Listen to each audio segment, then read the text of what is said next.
Hobbycraft. We are here to help with all your creative projects.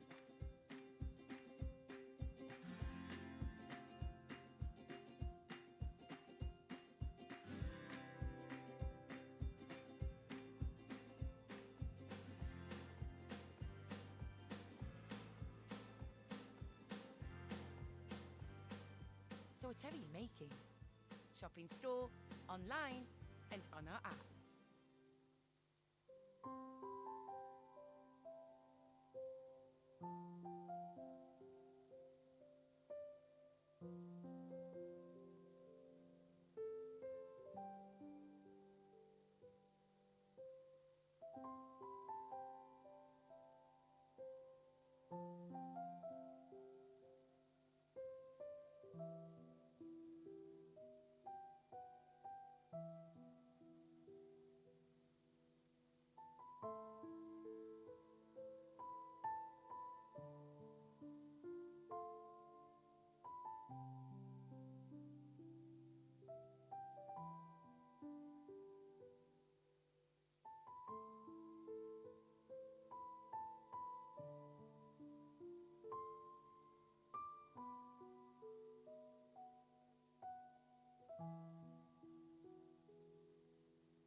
Hi, okay.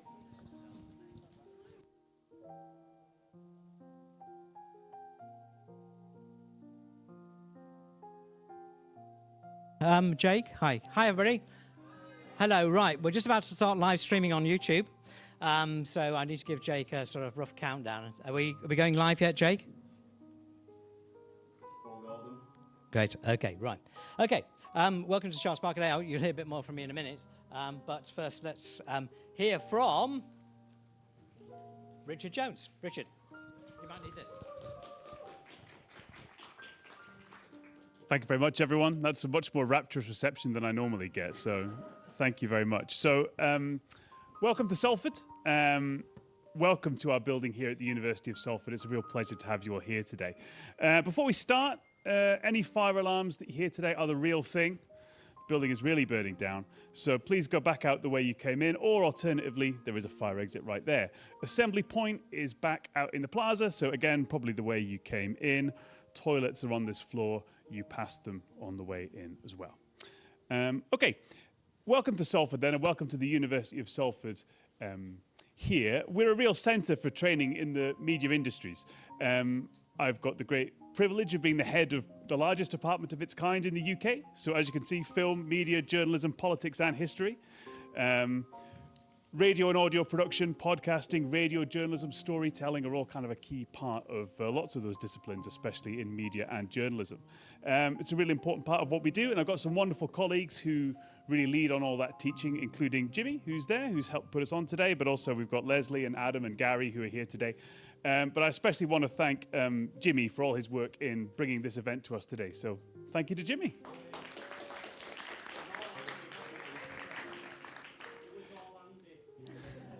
So it's really exciting for me to have so many people here to celebrate and share some great radio and audio work. And before we started, I wanted to say a few words about how important this medium is. In an era when there's more competition than ever for our ears, and our eyes as well, of course, live radio has held up pretty well as a form of media entertainment in this country. But also the creative and the kind of technical skills of radio and audio storytelling and production are as good as ever, maybe better than ever, maybe more diverse than ever. We'll be hearing a lot about that today. But we know as well that the kind of media landscape is changing a lot and has changed a lot, in recent times, and that will continue.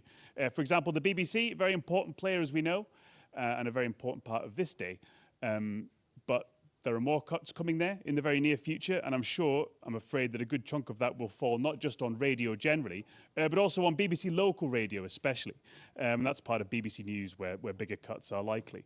And BBC Local, as we know, is already largely a kind of regional proposition now anyway. Now, as a former fairly rubbish radio journalist myself, in a past life, as I look around some of the commercial stations where I used to read the news, I can see they've been rebranded again, and it's always quite chastening when you look at a radio station and think, I worked there when it was called something 3 rebrands ago. You know how old you're getting.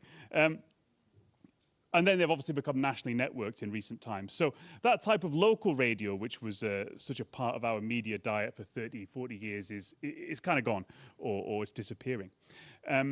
So, I like Ken Bruce as much as you do. And it's really good for me as well to know that bald Scotsmen in their 70s can still be prominent media careers. It gives me something to aim for.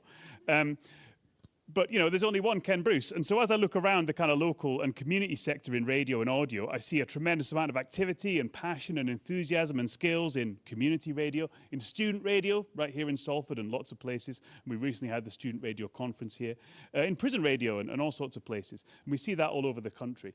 So my challenge, I suppose, to the industry, and maybe something for you to ponder on as we enjoy today, is what we can do to try to find ways of getting that kind of the expertise, that kind of passion, those local knowledge, those local voices, getting those out maybe from those places where they are at the moment onto a bigger stage. If Bauer and Global and even the BBC can't really do that anymore, the question I'm sort of posing is, how is it going to happen? On what platform, where and when? Because I do think that for the future health of this industry, these skills, this kind of this medium, the health of it needs to be really strong locally, and everything else can feed from that. So, with that welcome and a little bit of a provocation, let's hand over to Andy. Thank you very much. Okay. Thank you very much indeed. Thank you. I'll just hand this over to Simon, ready for. Okay. Right. Okay. Welcome everybody to the Charles Parker Day 2026. This is me from Soundscape Productions, and there's double O in there because I've just taken this over very, very quickly and just realised I've spelt my own name, my production company, incorrectly. So apologies from a couple of people who've, unfortunately, because of family circumstances, are unable to present today. So you're lumbered with me.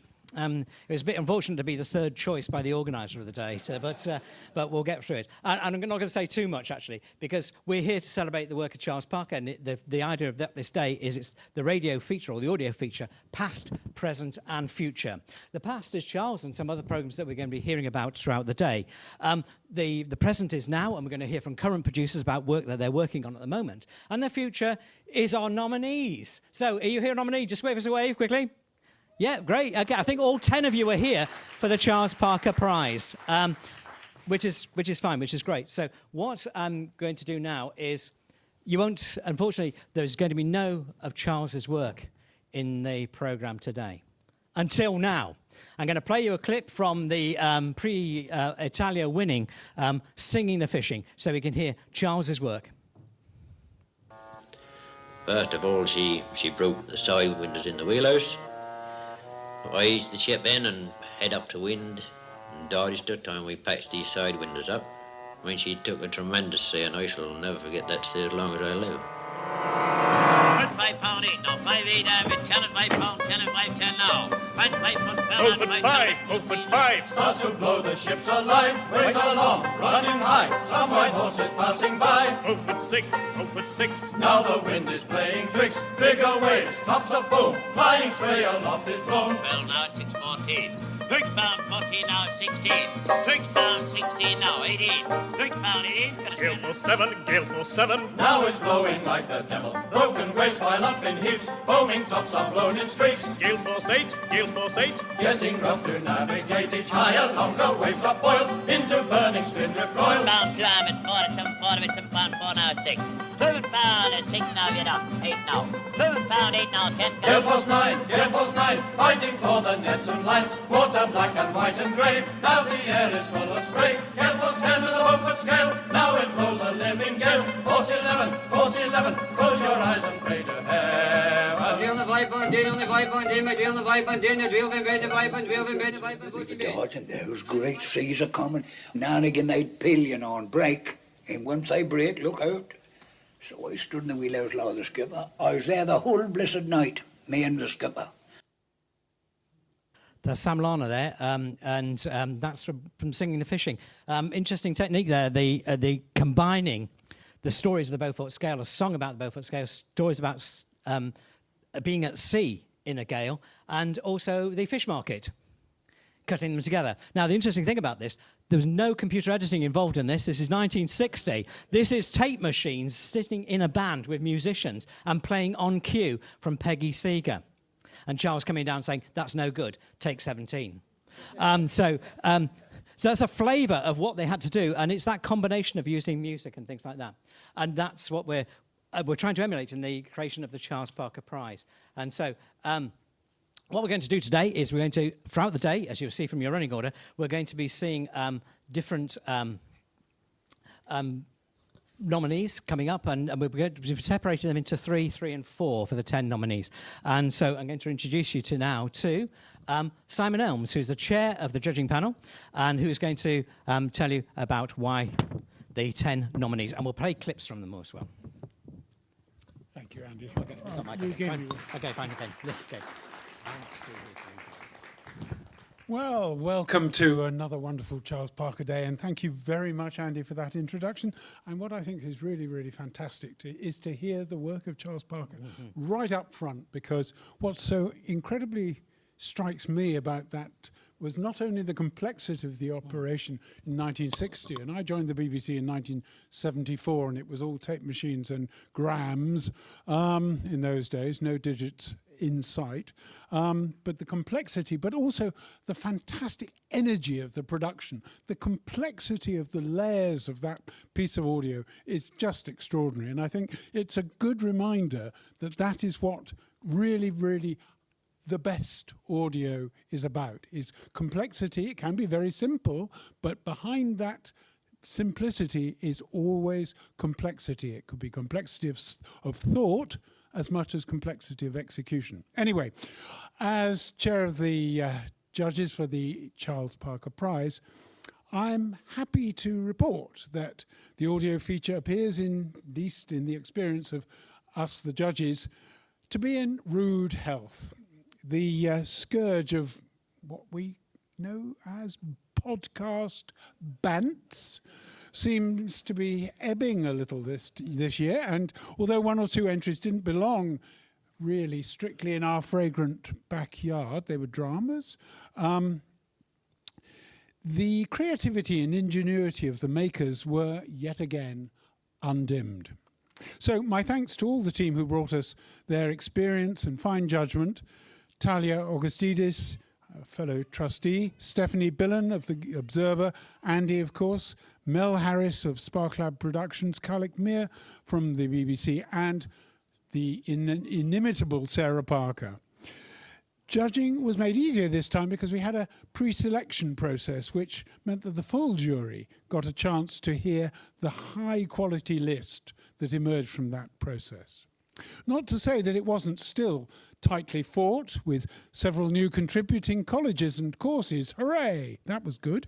But in the end, we got together an agreed strong set of 10 programmes for Hugh Levinson, Radio 4 commissioning editor, to choose his new storytellers from.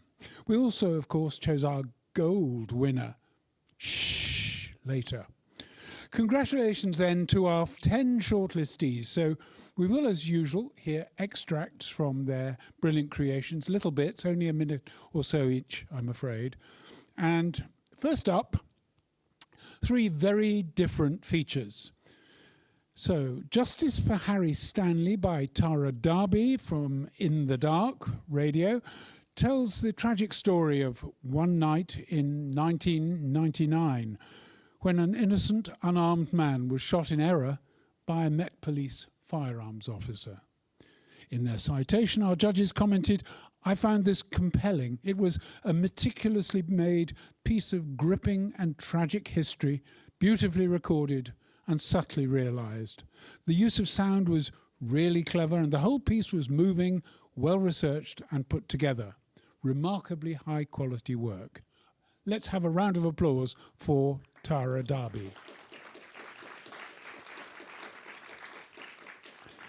In her programme, Chloe Sacker for City St George's, University of London, features an altogether more peaceful, though also rather distressing subject, as she joined environmentalists in Malta, where a highly endangered migrating bird, the turtle dove, is annual prey for game hunters. Her programme was called Flight Risk, and the judges said it was a sweet and well-made documentary. I like the extra resonance of these birds being borderless creatures, yet somehow caught up in the human territories and violence. I found it gripping, a well-made programme about something that really matters. Round of applause, please. But we kick off our first selection in this first trio in the high camp, glittering world of queer ballroom. Naomi Senior of Goldsmiths, University of London, invites listeners to the dance floor where, she says, ballroom culture is a symbol of resistance and identity, offering belonging to marginalised Black and Latino LGBTQ plus communities. According to the jury, this was compulsive. I loved the sheer bravura of it all. Great radio with big voices, defiant characters, well made technically with a fun ending. It feels true to Charles Parker in that it's an entry into a world that not everyone has access to. The government name is Mars, but in ballroom darlings, it's Supreme Bulgari Plaza. I walk a European runway. I represent big, thick, fine. Start again. Sorry. The clicker is now working. I think we've established that. So just hang a second. I've got to give you the title. Yeah, okay, sorry. Where are we? Here. Yeah, okay, fine. Okay. It's called Tens Across the Board. Right, okay, let's see if we can play it from here. Sorry, Simon.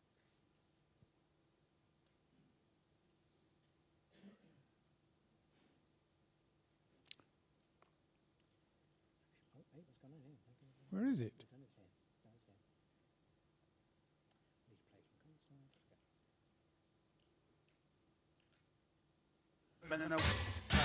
The government name is Mars, but in ballroom darlings, it's Supreme Bulgari Plaza. I walk a European runway. I represent big, thick, fine South Asian, Pakistani, non-binary, gender-bending queerness on the runway. And yeah, I'm the auntie of Wales. Like, that's the truth. So I'm Tara Stanway, but in the ballroom atmosphere, I go as Tara Bulgari Prada. I walk a luscious body with all of the gorgeous curves and being a Nubian queen representing to the max. Walking the body category for me really allowed me to express, to tell myself that I am beautiful, I am worthy, and it just allowed me to take the power back for Black beauty, which is being manipulated one too many times. I'm here to say I stand proud, and I'm a Nubian queen. I want to carry that out for more Black beauties out there as well, because they deserve to be seen for who they truly are, and that's what ballroom teaches us. I want to take you on a journey. It's a voyage filled with danger. It's the journey of a special bird which has inspired music and poetry.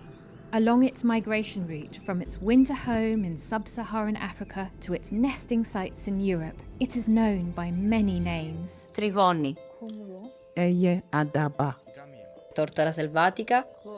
Tortola europea. Turteltaube. Colomanvair. Turtle dove. It's a small, secretive pigeon famed for its soft, purring call. It has a blush grey body, wings fringed with bronze, a zebra-striped neck. Its eye is garnet red. It looks like a jewel box, but those wings can take it 700 kilometres in a single night. And this beautiful creature is under threat, because the turtle dove is prized by hunters. They are bombarded. The moment they fly over Malta, they are bombarded.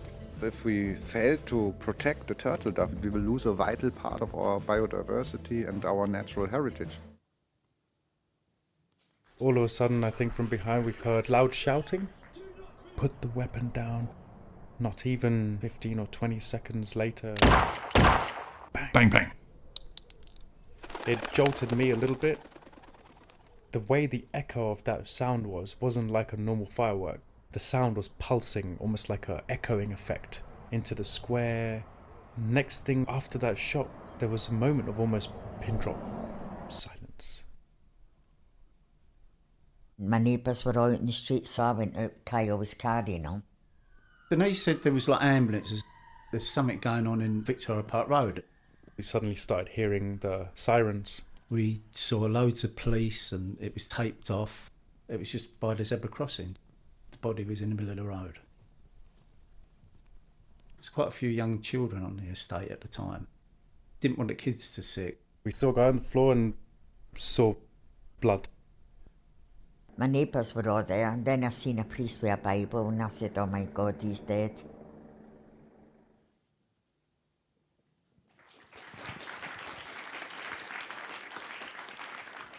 And you'll be hearing more of the nominees. You'll be hearing more of the nominees later on. Okay. Now I'm going to ask to join us on the stage Joe Meek and Jeff Bird, who are going to talk about their programme. Because one of the themes of today is listening. Listening to sounds, listening to radio programmes, but also concentrated listening, but also the actual process of listening to people as they speak and as they talk and as they do interviews. So, interestingly, this programme is also about listening. So, Joe, over to you. Okay, thank you. I thought I'd do a quick introduction to us, Jeff, because people might not know who we are. So, I'm Joe. Unbelievable. I'm Joe Meek. I'm a producer, have been for too many years to count now. We were just talking about that. And you are? I'm Jeff Bird. I am a producer. I just worked it out. This in a month, I'm going to have been doing this for 25 years. So, yes, long in the tooth. Really? Yeah. Do you count things like university? And because I started making radio at university. First paid shift, because it was the general election. Yeah, I'll work that out by the end of this. So between us, we have spent a lot of hours with headphones on listening to people in interviews and deliberating about how we kind of create sound so that it tells a story for people. Should we talk about hearing aids? That's what we're here for. It's a Radio 4 programme commissioned by Hugh Levinson. Commissioned by Hugh. The illuminated slot, which is a lovely slot to make programmes for, isn't it? It is brilliant, and I say this knowing that Matthew's sat there, but you know it's such a welcome appearance on the Radio 4 kind of landscape, and testament to that is the fact that trying to get a programme commissioned for it is really hard because hundreds and hundreds of ideas go in, and you know I presume they're all extremely good. Otherwise, I don't know why so many of mine get biffed back. But yes, it's fabulous and perfect for programs like this, which don't necessarily have a natural home elsewhere, and all of a sudden it's a very particular, discrete program with a subject, and you think, okay, well, it's a subject, the loss of hearing, that could go into health programs, but in order to make a feature out of it, you need a birth, you need a place like Illuminated to provide a platform for it. Yeah. I always think that, I remember once Hugh said to me when making one of the programs, it's like if you were putting a camera up, we use the analogy of a camera, but you were just like in a swimming pool looking around, or anywhere, you just kind of look around, and that's the beauty of it. You're not kind of, it doesn't feel like it's massively kind of, it is story driven, but like you can spend time. There's the luxury of kind of listening for some time. So that was the one about a producer in the end. About a man who lives a couple of miles away who genuinely believes himself to be God and has a whole number of followers who believe that to be the case too. Yeah. But this isn't that. This is about Paul Farley, who's a poet, who is a brilliant poet and a fantastic radio presenter, a really brilliant figure who I think understands and works with the medium as well as anyone I've ever worked with. So how did it come about, this? What was the conversation you were having with Paul that led to an idea that was submitted and then led to this programme? So a lot of the ideas that I come up with are often generated on car rides or whenever, when you're working with somebody that you've worked with a lot. I've worked with Paul a lot, and you talk about all manner of things on 5-hour car journeys to record something, and what's happening in your life. Sometimes, should we run through ideas that we've had that you think might be good? And sometimes Paul said, I'm losing my hearing, and Carol's his wife, who's the kind of star of the programme, is really getting on my case about getting hearing aids. Do you think there might be something in that? And you think, oh, wow. Well, of course it's been done 16 times. It's too common a subject not to have been done. Somebody losing their hearing, because so many people experience that at some point in their life. And actually it hadn't been done. And so you start seeding the idea with people that you know.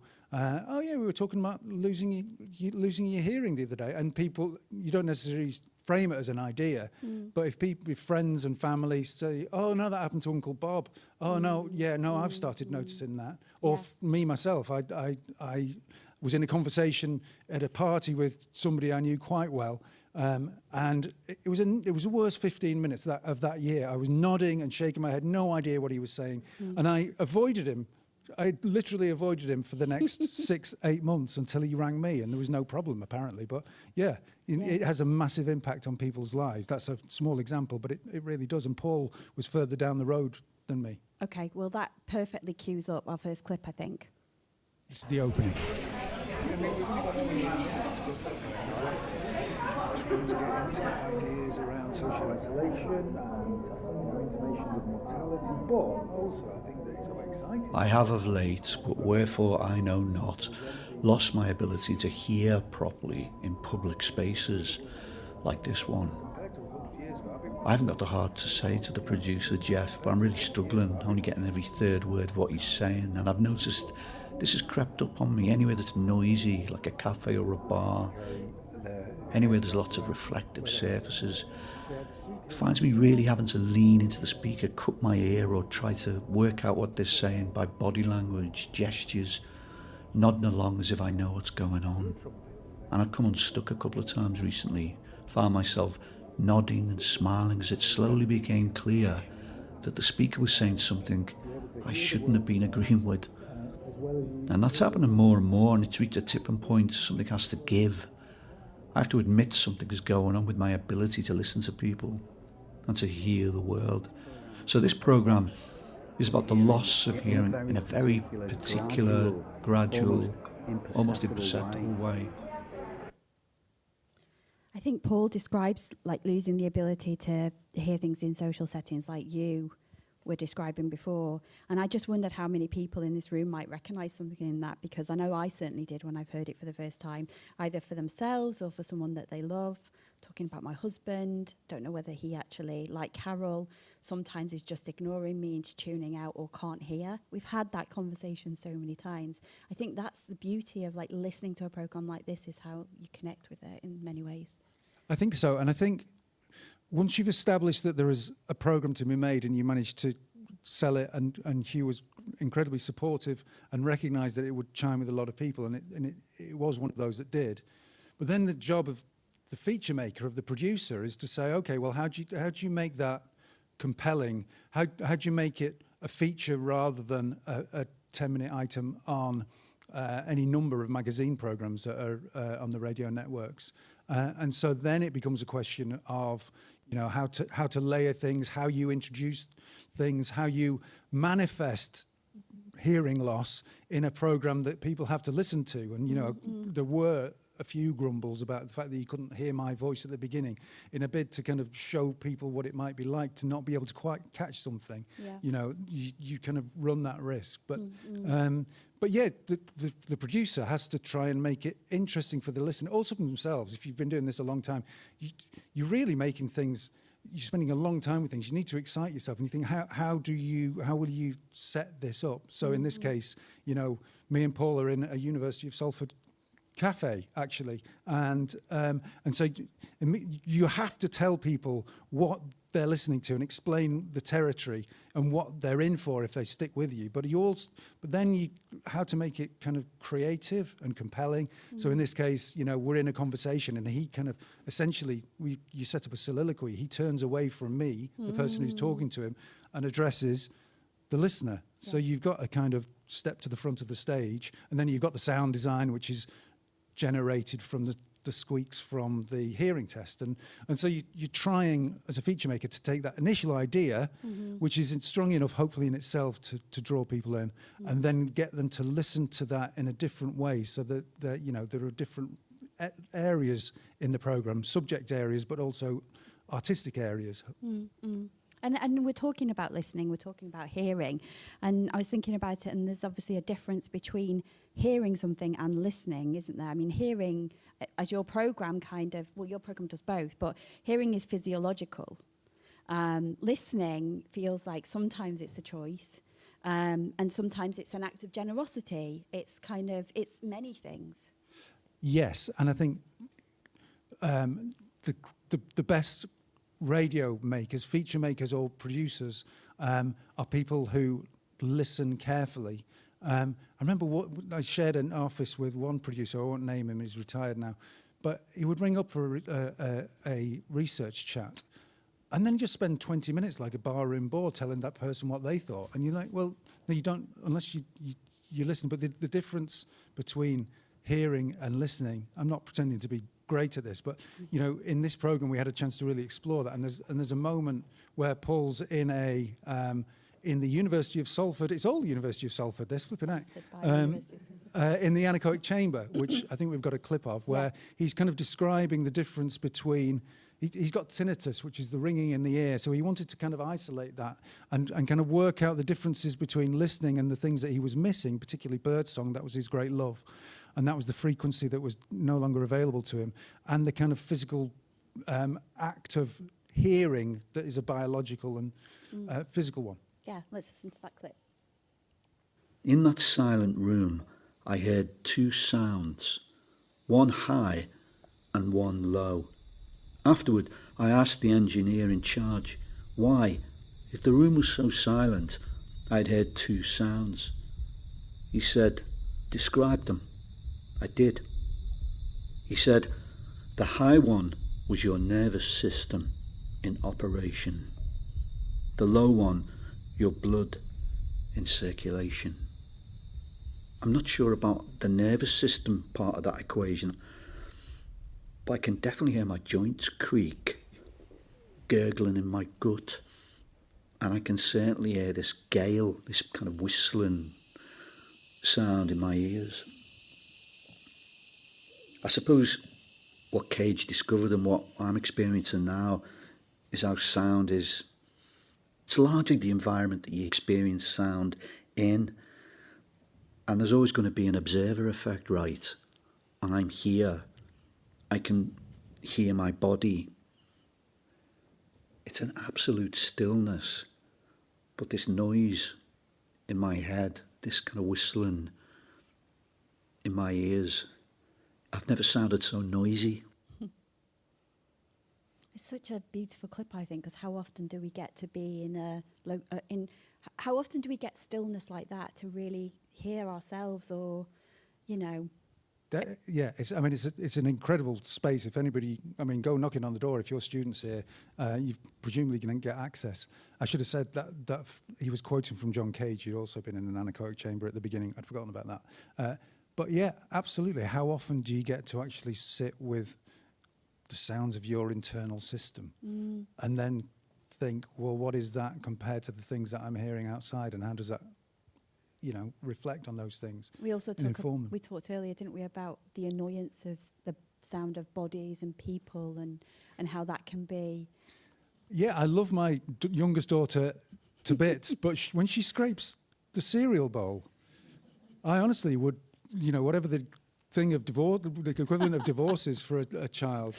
And your husband. My husband is exactly the same. He's such a laid-back character, but as soon as my son starts eating, it's like he has to leave the room. And also, I was thinking about this, and I was in the gym earlier this week, and a friend of mine, we were kind of working out next to each other, and every time I did a crunch, my hip clicked. She was like, I'm going to have to leave you to it, sorry, I'm walking away. My wife's jaw is exactly the same. But it's really interesting, and the star of the show, we're talking about listening today, and I think, we'll talk about it, other people were talking about more about the importance of who we listen to. Yeah. And the podcast situation is such that when you're in a studio, you're listening in a certain way, and you're listening to certain kinds of people, and that's all well and good. But there was a deliberate thing on our part to go out, and none of this was recorded in a studio or over Zoom. Quite deliberately, yeah. We wanted the sounds of the world in it, but it's also about who you listen to. Yeah. And again, back to Carol, who was his wife. They were the standout bits where they were talking about the impact of talking, and she was just talking about how she used it to her advantage. So she wouldn't let Paul play jazz in the house anymore because she hated jazz, but he had to listen to it so loud that she wasn't having any of it. And so yeah, there is, as soon as you start thinking about listening and hearing, it really does draw in all sorts of different things, and most importantly has an effect on people's lives and the way that we live them. Well, yeah, because I was going to ask, and I don't know how much time we've got left, but do you think Paul, when he heard this programme, did he think differently after? We've not talked about this, but I just wrote down, do you think Paul heard himself differently after making this programme? He normally hates listening to himself, like most of us do. Another interesting thing, but he sat and listened to this with Carol, and he loved it because he was kind of protective of her because she was so worried. But he really changed the way he was noticing listening during the making of it, and that was really interesting to witness. So back to the bird song, he loves birds, and at the end of the programme, we're at Jodrell Bank, and he hears a robin. And we'd kind of talked about this. We knew that we wanted to hear a robin or a bird, so we set ourselves up to do that. So we. But not a given. Not a given. But he hones in on this one bit of bird song, and that's the end of the programme. And that's what he's got back. And it's so important to him. He's like a man who's been in the desert for a year, and suddenly he's been handed a drink of water, and the hearing aids have allowed him to listen to the bits of the world that he most wants to hear, and it was beautiful to see. It got a bit boring by the sixth take, but it was a really beautiful way to end. Coming back to Charles Parker, his great insight was that the people living closest to a story, people living it, may be the ones that understand it least in language, and actually the most in sound. And I think, anyway, that's why we need programmes like this, why we need radio documentary, because we allow people to hear it for themselves. It's like the reflection of it. I couldn't agree more. And in I suspect you'd say the same, but in our years of making programmes, I look back, and the highlights, for me anyway, they haven't been the the celebrity interviews or or the politicians or anything like that. It's always the people in their own situations talking about the things that are affecting them, however small, however major, the humanity of that comes out, and the intimacy of the medium of listening, of radio. Yeah, and being listened to. And being listened to, the validation of that is incredible. I was in an old folks home the other day. I do a reading thing, and I said to people, "Is there anything that you've ever done that you'd never done before that really thrilled you?" And this woman said, "Yeah, back in 1979, I gave a speech on the radio, and I said, what was it? And it was a vox pop. Somebody had asked her in the street her opinion on Mrs. Thatcher, and she told me what she'd said." All that time ago? All that time ago, and this was the standout moment, one of the standout moments of her life. Somebody walking up to her in the street after a vox and asked her opinion, and she gave it, and she said, that was one of the best thing that's, yeah. And talking about listening, we were talking earlier about a programme I'm currently making in which I've never had the opportunity for 33 years to hear my mum's voice, and I'm about to hear it for the first time in all that time. And that the act of listening will be such a powerful thing. I don't know why we didn't just spend 15 minutes talking about that and not this. Thank you, I can't Jeff. wait to hear it. Thank you.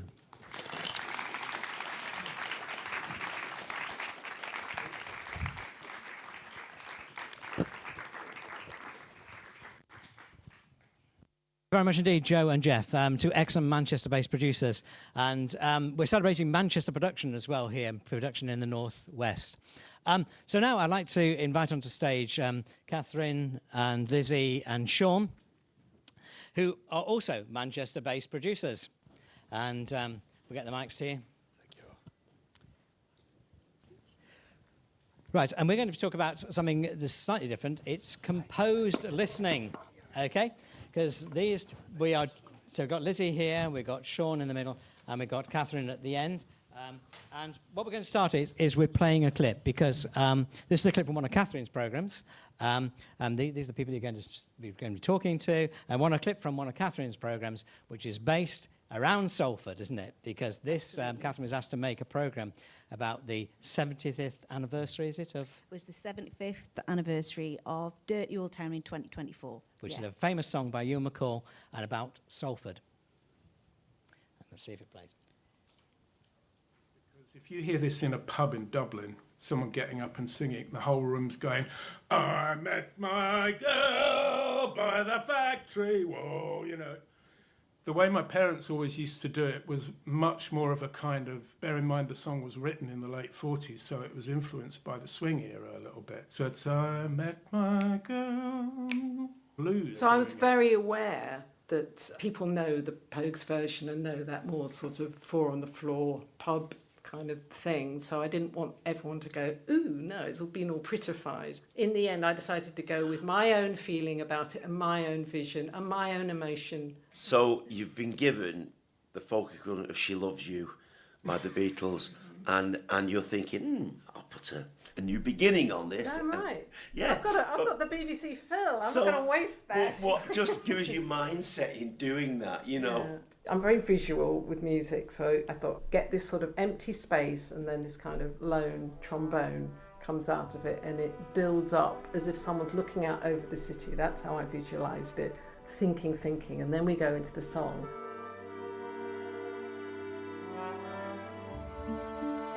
Right, so Catherine, tell us a little about who we can see in the picture here and what their connection to this song is. Okay, so this is Neil McCall, Ewan McCall's son. Ewan wrote the song.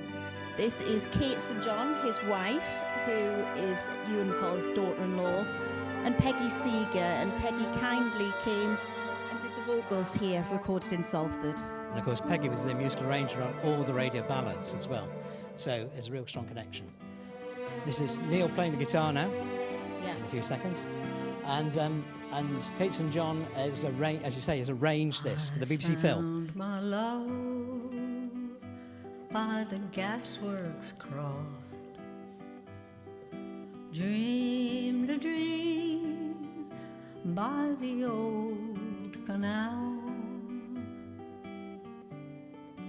kissed my girl by the factory wall. Dirty old town, dirty old town. Okay, so Catherine, how did this program come about? So this idea, it was the brainchild of Richard McElroy, excellent exec producer in Audio North, and we'd worked with Hugh Levinson on the archive on 4 Strand. And we wanted to make a program that told the stories connected to Dirty Old Town. Because the thing about it is, people think it's an Irish song. People in like my cousins in Ireland, they're like, it's our song, it's about Dublin. You know, you can argue with people to death about that, but it's about Salford. It's written by Ewan MacColl, a Salford lad. So we wanted to strip back all of those covers by creating this new version, which we recorded here in Salford. I mean, seeing that photo, it just kind of brought back how magical it was to be in that room with the Phil. So we got Peggy to record it, Kate St. John. When we were having the discussions with them about, you know, we'd quite like you to come to Salford and you'd tell us some stories about Ewan, and, you know, you'd record this new version. They were like, actually, Kate St. John, my daughter-in-law, she's a composer, she could do this. So it became a real family affair, and it gave us the opportunity to get everyone together, to share their stories, to bust a few myths about Dirty Old Town, because they've built up over the years. And yeah, just to kind of get really back to how Ewan felt when he wrote the song 75 years ago. So he wrote it in this, you know, grimy industrial landscape that he both loved and he was desperate to escape. And he wrote it as a very young man wandering the streets. And so we wanted to bring that whole mood back. And I think first we had been contact a few years ago, didn't we? Because Yes. you went to the Charles Barker archive, didn't you, to try and find some recordings of Ewan. That was like such an exciting part of the process too. The archive were fantastic. So what they did was I got in touch because Ewan MacColl used to run like a folk group in London where he trained up young aspiring folk singers, and he was a mentor to Luke Kelly. Now, people in Ireland think that Luke Kelly from the Dubliners wrote this song, that it was his, and that he did the best version. And we found this clip from this group where Ewan MacColl is basically schooling Luke Kelly. He's a young, up-and-coming, you know, upstart who's just learning his craft. And him and Peggy are not that impressed with him, and they tell him so on the tape, which was like a really great moment. And so we managed to kind of track how this song was passed from generation to generation. So Luke Kelly got it from Ewan MacColl, and then the Pogues, who made it the most famous, really, they got that from the Dubliners. And somebody in the Pogues, James Fernley, who was from Salford, we discovered this in the programme, he didn't even know that he was performing a song about Salford, you know, when in its heyday at the time in the 80s. So yeah, it was great to hear how proud it made him to be part of that history and heritage. Yeah, that's fascinating. Thank you. I have with me Lizzie Foster. Lizzie, now, sitting next to you is Sean Cooney. Now, we're going to talk a bit about a programme called The Suitcase in a minute. How did this come about? Well, it came about with working with Sean. I've worked with Sean quite a lot over the years, which has been a joy. And Sean brings me amazing ideas, which is brilliant. And he came to me and said that when he's been on tour with his band, the Young Uns, they'd left out a suitcase for people to offer ideas for songs of stories that they'd like songs about. And Sean said, oh, I think there's some quite interesting stories in here, and it might make a programme. And to me, as a programme maker, it was just like, oh my gosh, a whole suitcase full of hundreds of stories. So obviously, I leapt on this. And just the stories in there, absolutely amazing. The difficulty was actually choosing them. And thinking about which stories to follow, different range of voices, ages, you know, and as Jeff and Joe were talking about, just those stories of real people, which is Sean's speciality as a songwriter. Yes, Sean, yes. What is this suitcase business?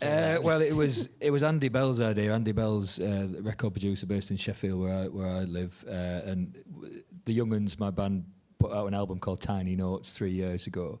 And when we told Andy that several of the songs on the album came about by people asking us to write them. For example, we got a very moving email from a woman called Rachel who'd lost her brother Tim in the Lockerbie disaster and wanted us to write a song about him. And that actually featured in another programme we made, Lizzie, didn't it? A Life in Song. When we explained all this to Andy, he said, well, why don't you give more people the chance to do that? So on a big UK and Ireland tour we did in the Easter of 23, we took the suitcase and we got over 250 messages. Some are really amazing. Some of them completely anonymous. I think for many people it was like lighting a candle for a loved one, and there was a cathartic experience. Some of them very specifically tied to the local area in which we were performing. For example, in Liverpool we got loads for Speedo Mick, the mental health campaigner who walked from Land's End to John O'Groats wearing nothing but a pair of Speedos. So it was a whole, every aspect of life and love and loss and humour seemed to be in the suitcase, and it feels like a lifetime's work kind of turning it into song, really. So it's very interesting, because what you're doing is pretty much what Ewan did when they were making the radio ballads, isn't it? They recorded hours of material with people and then turned it into song. Is that easy to do? No, not at all. I mean, it's a privilege, but it comes with great trepidation. I think for my point of view, it's been 20 years immersed in this wonderful English folk scene and been so inspired by the radio ballads and all the things we've been talking about. That gives you a great grounding in how to go about doing it sensitively. But it's certainly a real pleasure to be able to turn people's stories into songs. But it also comes with great responsibility. Indeed. And we're going to hear a clip now from the suitcase. So do you want to set it up, Lizzie, for us? This is the main story we featured, and it was a beautiful tale of a couple who met in a nightclub, and the gentleman in the story couldn't get in because he was wearing trainers, but he went away and borrowed his brother's boots. And Angela and Martin have been married for decades now, haven't they, since? But so we met up with Angela for the programme. We kept it a secret from Martin, and we just turned up on their doorstep, didn't we? And assaulted them with a song one day. Here it is. Yeah. So we're sitting in the car in Murfield, and we're about to give Martin hopefully a very nice surprise by knocking on his door and singing a song about this beautiful tiny note. Have we talked about how we thought he might react, or what the mood is? Because I'm slightly worried that they may have just had a big argument. What was if the last words he says is, I want a divorce, and then we knock at the door? We'll go to Angela's then. Angela said that it's definitely going to be Martin who's going to be opening the door. We're not just going to burst into song when he opens the door. No. Right, here we go. Is this it? He hasn't got a bell. I have to shout through the letterbox, David. Even our door knocks are musical. Hello, Martin. Hello, Martin. Hello, Martin. It's your favourite folk band, the Young Uns. We've got a bit of a surprise for you. Basically, if you remember coming to see us last year, Dewsbury, yeah. Angela left a little tiny note in our suitcase with this beautiful story of how you met, and we've written a song about it. You've got to be. I'm just thinking you're just making that up, and this is like a big joke. No, we know Angela's arranged the whole thing. We know that you did a park run this morning, and it was supposed to come at 11 o'clock. We've written a song about that as well. So we need to come in. Yeah, that's all right. I can't just leave us at the door. Can I? Sorry. You don't know about this. They're very naughty. Sorry, come in. Do you want to just take a seat? Or anything? What do you want me to do? Sorry, I'm not. So there's a dance that we usually do. But basically, we'd love to sing the song to you if that's all right. Oh my goodness. Yeah. Well, should we do it? Yes. It's quite nerve. It's very nerve-wracking. This. Ba ba ba ba. Does that sound all right, Martin? Oh yeah. Right timbre for you there. I am a member of the Mirfield Coal Society. Oh, he's judging. Well, join in if you know it. Well, We can teach you a little desk dance if you like. Are we ready? Yes. Well, I suppose we must mention Dave Eagle in that. He was now got his own series on Radio 4 comedy series. That's right, yeah. So David and the Young'uns, he's just had a comedy series on Radio 4 called... I can't remember what it's called, actually. I know it changed names several great. times. Listen to it. But we didn't hear the song there.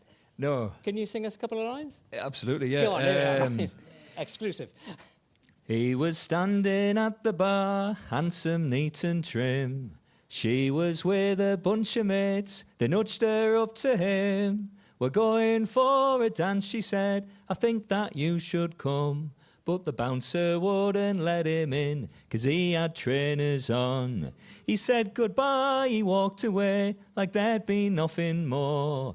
But 20 minutes later and he's striding across the floor, and their eyes met on the dance floor, like old friends in cahoots. He'd swapped his old worn trainers and he wore borrowed boots. Great, brilliant, thank you. Thank you. Thank you very much, Chef. So, you featured in the programme, you featured 3 of these songs, is that right? No, we just did one. Oh, just did one? Yeah, Okay, sorry. Yeah, that's the it other was one, only yes. 28 minutes, so Okay, yeah. okay, yeah. So it's an interesting, fascinating story. Right, we're going to move on now a little bit, and we're going to talk, it's already been mentioned. Sorry a second. Come on, off you go. Sorry about this. E-tech, I don't know. It's, okay. So we're going to move on to another Catherine's programmes now, which has already been mentioned. It's Jodrell Bank. Yes. Another anniversary programme for you, Catherine. Yeah. Yes. Yeah, Jodrell Bank. This was don't just do anniversary programmes. This was Jodrell Bank marking 80 years since Sir Bernard Lovell had gone to Jodrell Bank, and he had later built the Lovell Telescope, which is this amazing scientific landmark which you can see as you fly out over Cheshire. If Manchester Airport, it's a wonderful thing, full of stories. Let's hear a clip of the programme and then we'll talk about it as well. Okay.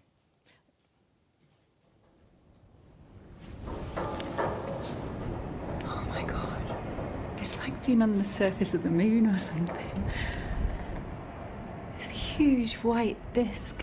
But as for Lucy, I feel like we're in some kind of sci-fi film, the reflection of the sun off the metal and then just sky, like there is nothing else. All I can see is clouds, blue sky, there's an aeroplane going overhead.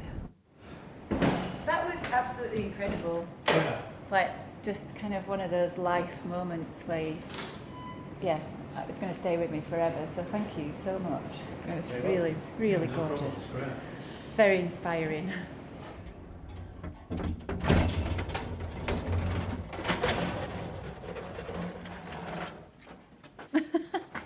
I think, as well, just scoring for film and TV and sci-fi and horror, to actually be somewhere physically rather than looking on it on a screen and imagining, a lot of it is with musical composition is left to the imagination of what it might feel like to be there, and just to experience that space up the top with the sun shining down and the reflections and the silhouettes of the bodies. It's so inspiring. It just makes you feel like, I don't know, full of something. Yeah. Right. So explain that. You also worked with a composer, didn't you? Hannah Peel. Yes. So Hannah was the composer and the presenter, and the idea was that what you heard there was us going up into the bowl of the telescope. So you have to... it was such an exciting moment, actually. Not many people get to do this. No, and so I had find been a picture told, for you. I had been told it's quite scary. Like, some people won't do this because there's some quite exposed walkways. It's quite windy. So we walked right up into the middle of the telescope, and we were recording it all as we went. We recorded it as it turned on its wheel, on these railway tracks that it moves on. 'Cause it's a steerable telescope. That was the amazing thing, that it was made back in the 50s. And Hannah took those field recordings and turned them into music. So from that kind of cranking, clanking sound of the telescope turning, when we took the sounds to the BBC Phil, she turned that into a massive kind of timpani sound and managed to weave them all together, you know, everything that we heard into this beautiful composition. And of course, the source material for that is listening to something that's not even on this planet, isn't it? Yes. It's incredible. Yes. Yeah. She also kind of listened to sonifications of exploding stars, stars that had exploded millions and millions of years ago, and used those as inspiration within the music. But the wonderful thing about her, Hannah, is that she was so in awe of everything that she saw, that even though she doesn't understand everything that's going on with the science, she could take it to somewhere else. Great. I mean, fascinating program, and it's a beautiful score, and it's really nice. Again, another archive on 4, isn't it, I think? Yes. That's right. Yes. Yeah. Thanks, Hugh. Right. We're going to talk about one more program with you now, which is one of Lizzie's again. And this is... But as for Lucy... This one. She was always gay and golden-haired, and all princes in those parts desired her to be their queen. And her own people called her Queen Lucy the Valiant. Mummy, did you ever read The Lion, the Witch and the Wardrobe? Did you? Yes or no? No, you have to talk because it's radio. You can't just nod. Yes. Did you like it? Yes. Did you recognise yourself as Lucy in it? No. Why not? Why would I? You couldn't see your character in hers. Little fighter.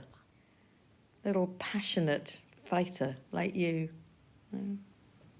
What's your biggest memory of Jack? Kindness, love, devotion, sweetness. Oh, Mum.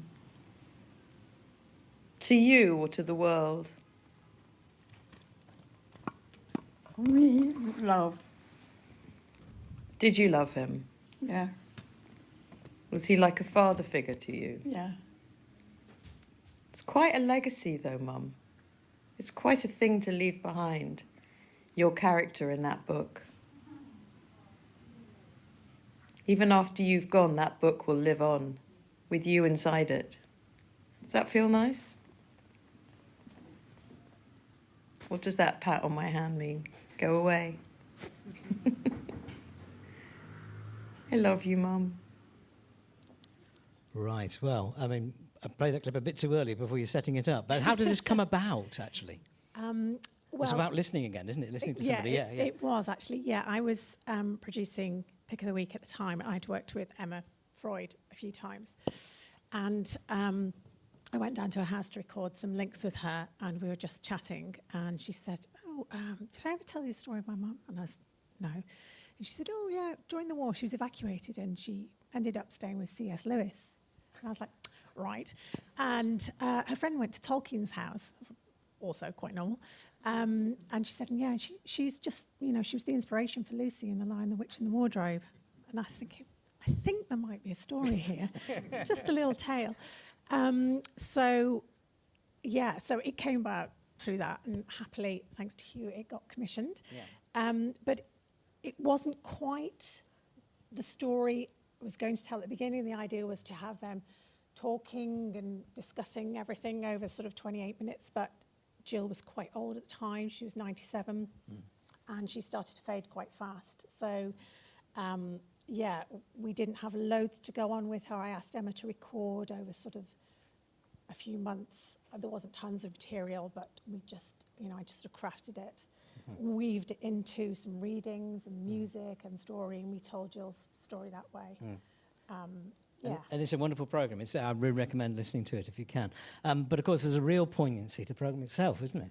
Yeah, absolutely. Yeah, I finished it on, I think it was a Thursday, and on the Friday morning, Jill passed away. So, it was a bit of a tough time. But rather than change the body of the programme, we just I got Emma to record a little different ending, so we still kept that feel about it. I didn't want it to be sort of a tribute programme, but Emma just recorded a very sensitive piece after it, and we put that out. And it actually went out on the day of her funeral, so yeah, it was a lovely thing for her. Yeah. And she knew we were making it, and she was delighted. So. That's amazing. I mean, it's incredible just chatting to somebody about, have you heard my mother? You know, those sort of stories that we've heard from Jeff and from Joe as well. Yeah. You know, that it's always worth listening all the time. So I'd like to thank all of you. Sean will be coming back later a bit in the archive session a bit later on. Sean's got a new show called Peter's Field, which is about the Peterloo Massacre, of course, which only happened about 1.5 miles from here. And he'll be talking a little bit about how he used archives to compile the songs for that programme as well in the archive session later at 4 o'clock. But thank you very much, Lizzie. Thank you very much, Catherine, for sharing your thoughts and things with us. Thank you very much indeed. Thank you.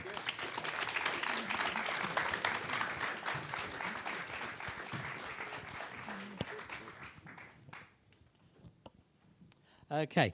Time now to ask Simon to come up and join us again for the second set of nominees for this year's Charles Parker Prize. Bad penny time. Don't have to applaud, come on. I just keep turning up like a bad penny. Right, okay, here goes with another trio of wonderful pieces. Second selection of our 2026 Charles Parker Award shortlisted entries. And again, we'll be hearing a wide range of subjects, styles, and treatments. The Joy of Guyana by Robert Sukin of In the Dark Radio explores the maker's Guyanese heritage through a series of colourful interviews. And the submission said, "When I think of Guyana, I am often with grief. Where is the joy for you in Guyana?" And the judges said, "The whole piece shows imagination and flair and is very enjoyable." They praised the effective use of underscoring with sounds of Guyana, while the writing portions were vivid and strong, with terrific contributors, all of whom offer something eloquent, heartfelt, and poetic. It was very intriguing. So, a round of applause for The Joy of Guyana.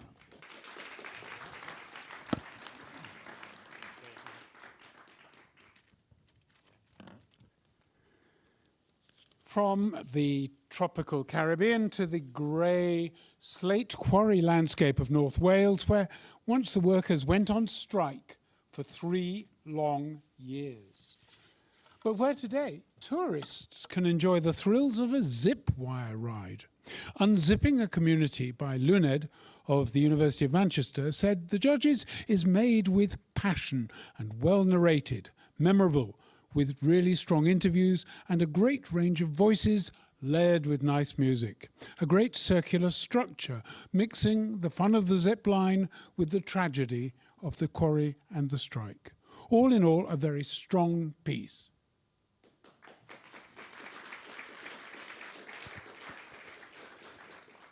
But we begin our second trio of shortlisted pieces very much indoors, inside the terrified mind of a victim of domestic abuse. Behind Closed Doors by Ruby Bridges Spackman of the University of West London brings the listener shockingly close to what it feels like to suffer at the hands of an abusive partner. The judges said this was a tough and important programme made with skill and commitment. The sound design, featuring a reenactment of rows and angry tirades by an abusive male partner, is well realised. A valuable and moving documentary.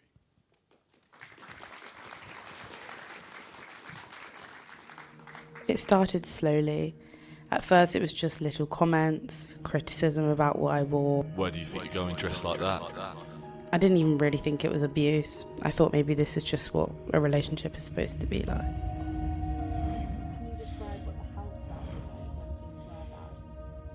It was unpredictable. 1 minute silence so thick you could hear the fridge hum. The next, shouting, footsteps pounding down the hall, things being thrown. And my heart beat so loud I could feel it in my chest. He would go quiet for hours, and just sit there staring. And I'd know and I could feel that something was coming. And I'd just try and be careful with what I said and how I moved. And to be honest, the silence was worse than the shouting.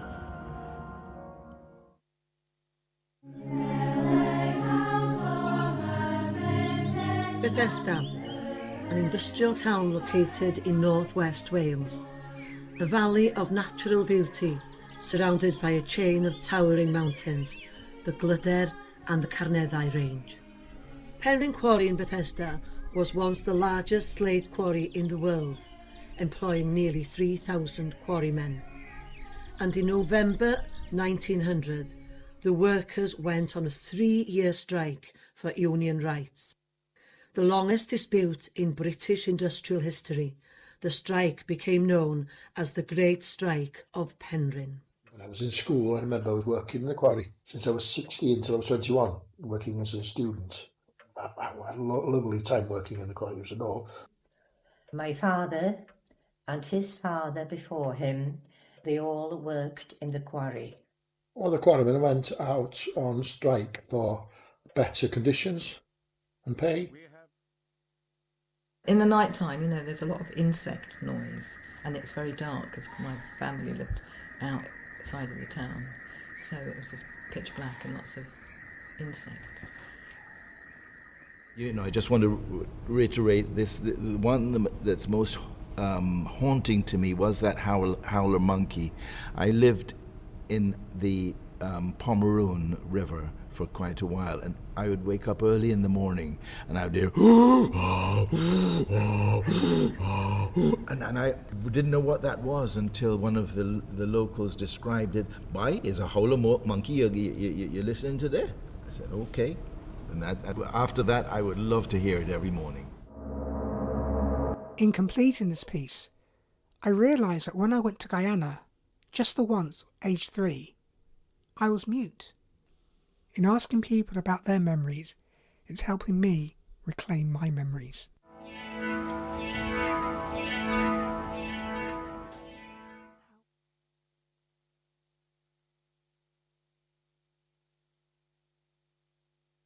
Thank you very much. And we'll be hearing the final set of nominees a bit later on.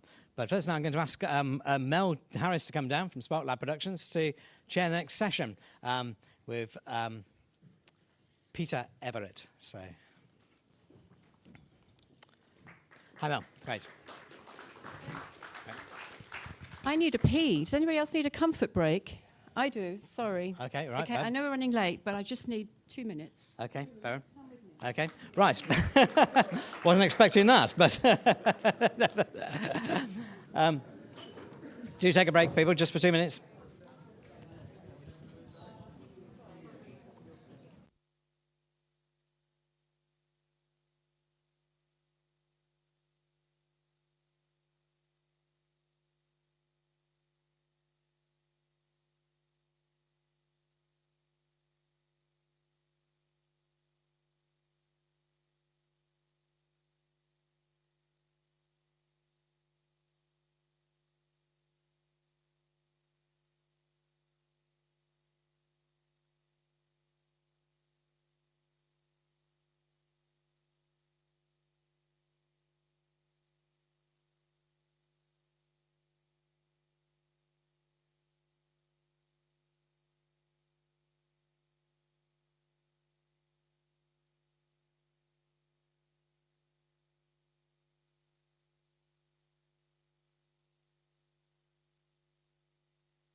Well, either.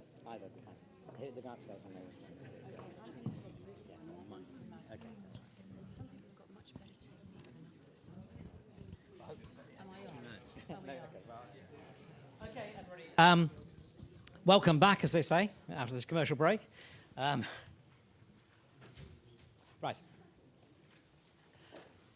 Okay, joining us now is Mel Harris, who's going to producer with Spark Lab Productions, based in Manchester, here in Manchester, and Peter Everett, who's been a long-time person with the BBC here for many, many years, as we'll talk about as we get into this. So I'm going to hand over now to Mel. Thank you. Thanks, everyone. And it may still be a long line of women in the ladies' room, but they'll just have to come back when they're done. So the title of this piece, and I'm going to whip through it because we are running very behind, is Demanded Listening, which I think sounds a bit like a heist. I demand you listen. And that's not quite what we mean, is it, Andy? No, okay. But first of all, really, the person who's going to talk is Peter Everett, to my right, who worked in network radio in Manchester from the mid-70s through to 1990. Went into management for a bit. After a short stint on the Today programme, during those decades, you were making features, and there were two strands in particular that you're going to talk about. Yeah, actuality and soundtrack. But I started making features before that. I was obsessed with making what we call montage docs or features without presenters. I think partly inspired by Parker and McColl, but also because I was talking to a friend of mine and he said, we were talking about music, and he said, style is overcoming your limitations creatively. And I thought, well, that's interesting, and if you need to be creative, you probably need some limitations. Otherwise, you're just going to be bland. So the limitation I set myself was not to use a presenter for anything. And I started off making a program about a pop group called the Smirks, who went into the studio and to make a pop record. I called it It's Hard Work, This Rock and Roll. And we recorded 48 hours of them in this studio and cut it down, mixed it on a 32-track mixer. There was only one in Manchester at Hume Hippodrome. And this colossal opus boiled down to 45 minutes. And it never got broadcast because between the commission and the delivery, the controller of Radio 4 changed. Monica Sims arrived and said, I don't want pop music on my network. So it was binned. And I actually revived it 10 years later because I said, right, it's been 10 years. Let's get the Smirks back together again and get them to reminisce and play bits of the original recording. So we did that. So the lesson there is a good idea and a good programme is never lost. We're coming up to, we'll talk a little bit about ideas that never got made, maybe later. Thank you. I feel I should play a clip from that, but I'm not. Sorry. We're going to play a short clip from one of your programmes from those. Was this from Actuality or Soundtrack? No, this was before, actually. Okay, we're down these mean streets. Yeah, 1981. We started Soundtrack about 84, I think. Okay, so this is even earlier. All right. Yeah. Do you want to just set this up slightly? Yeah. It's a montage documentary. It uses basically fly on the wall all the way through, but for the beginning of it, I wanted to do something tricksy using film soundtrack. So this is the bit you're going to hear. It's just the opening of the program. I never met a private detective before. Kind of a dirty business, isn't it? Maybe. Only thing worse is the people who hire them. How'd you get into it? I started because Mr. Ellison had a secretary who had a daughter who went to the same church as my daughter. And my daughter was the Rose Queen at the church. And we were discussing the clothes for what they were going to wear for the Rose Queen. And she was explaining to me about the job that she did for Mr. Ellison. And she said to me, you have a phone and a car. I'm sure my boss could use you. Is that how easy it was to become a private detective in those days? Yes, yeah. That's right. Yeah. Okay, so Andy asked me, we're in Manchester, we need to, Salford, sorry. but we're in the Northwest, and I just feel we should touch, if we're talking about radio, past and present, we should touch on somebody. A few of us come from nowhere, I think was my opening. There's a street in the leafy suburb of Didsbury, Manchester, called Olive Shapley Avenue. Who was Olive Shapley? Well, she didn't live there, for one thing. She lived down the road in a very big house called Rose Hill. She was a producer, born in 1910, so she was the same age as D.G. Bridson and slightly older than Parker and McCall and her great friend Joan Littlewood. And those people between them, I think, invented the radio feature in the 1930s. And the classic one, the outstanding one, is actually called The Classic Soil. And it's a feature that was produced in 1939, in which she took the words of Friedrich Engels in his book, The Condition of the Working Class in England, 1845, and she had those read, and then she interviewed people in Salford, which is where Engels wrote the book, about the condition of the working class in Salford in 1939, and the moral of the story is that nothing much had changed. Funnily enough, I was directly inspired by that programme to make a couple of programmes about George Orwell, because he had written reportage about Wigan and about London in the early 30s, and again I went back to those places in the 80s and interviewed the people in Wigan and down coal mines and down and outs in London, and again did a juxtaposition of the Orwell and the present-day voices. So thank you, Olive, for that idea. And was she part of something that I understand existed called the Manchester School? Yeah, I think it's fair to call it that. They weren't self-conscious about being from Manchester, but they were all very left-wing, first thing. They were conscious that the working class was not heard from, and the Classic Soil is probably the first time that working class voices were maybe not the first time they were heard on the radio, but the first time they were listened to pick up that distinction we were making earlier on. Oh, thank you. And I just wondered, also, I've heard, largely thanks to Andy filling me in, that there was a freedom to making programmes outside of London. Was there, what was different about working here or in Birmingham, as Charles Parker did, would you say? A couple of things. I think the main one I would say is trust. Because of some extraordinary people. Michael Green and before him David Hatch. David had come from comedy production, Michael had come from news and current affairs, but they were running the outfit in Manchester when I was working there, and then they both went on successively to be controller Radio 4. David Hatch went on to be head of radio.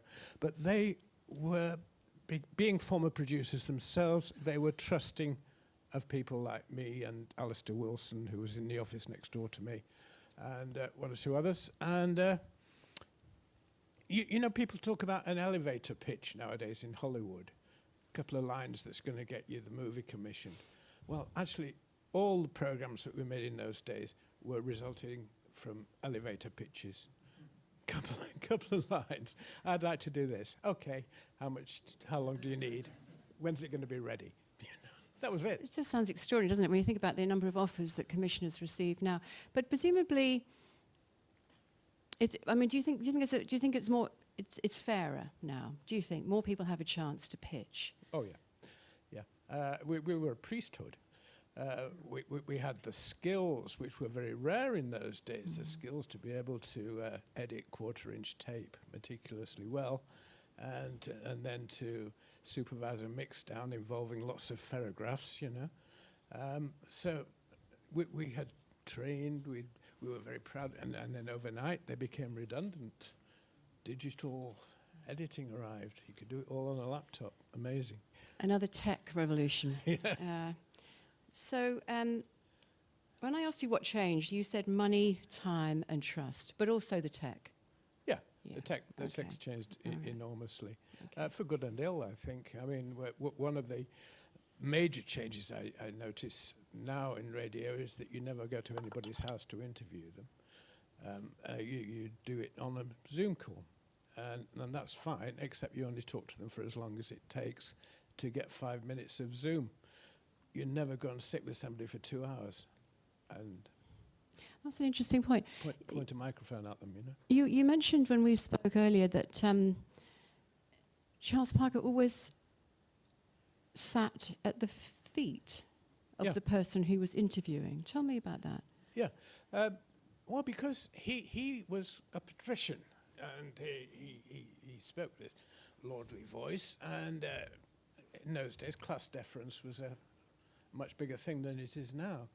So if you're talking to a miner or a fisherman, you don't want them to be saying, yes, sir, well, actually, sir, you know, although they did always call him sir, funnily enough. But he would go into their house, he would sit on the floor at their feet, looking up at them, and then he would ask them to talk. You know? Right, great. Does anybody else do that? It's a trick I learned from him, and I still do it sometimes. Yeah. Okay, so de-elevate yourself. Okay, Yeah. well, that was interesting. Which, of course, you can't do in a Zoom. Let's go back to a piece of yours that won an award that seems to hold a special place in our hearts. The Ballad of Belle Isle. Talk about that, and we'll hear a clip, shall we? Yeah, okay. What were you trying to do with it? And then let's hear the clip. Right, well, the idea was a very simple one. I wanted to do something about the club circuit in Yorkshire, which was a big thing then. It's not so big now, but it was based on working men's clubs and the live entertainment, the acts that they booked on what was called the club circuit. So I thought, well, I'll actually arrange a night in a working men's club. I chose Belle Isle Club in Leeds, and I will decide who the acts should be, because they're people I find interesting and that I've checked out on the phone, you know. So I went round and then I interviewed the acts at some length separately, and then when they were booked and appeared in the club, then we recorded the whole evening's entertainment, and I also did a bit of vox populi around the club as well, and put the whole thing together. So constructed reality. Yeah. Right. And have we got the picture? Okay, great. Well, let's listen to the clip and see what we think. Once you've got that audience, you've cracked it for the rest of the night. And this is what an act has to work at. And if you can't get that, you just might as well sell your gear and pack licorice all sorts. If it's there and they want it, I'll give as much as ever I can.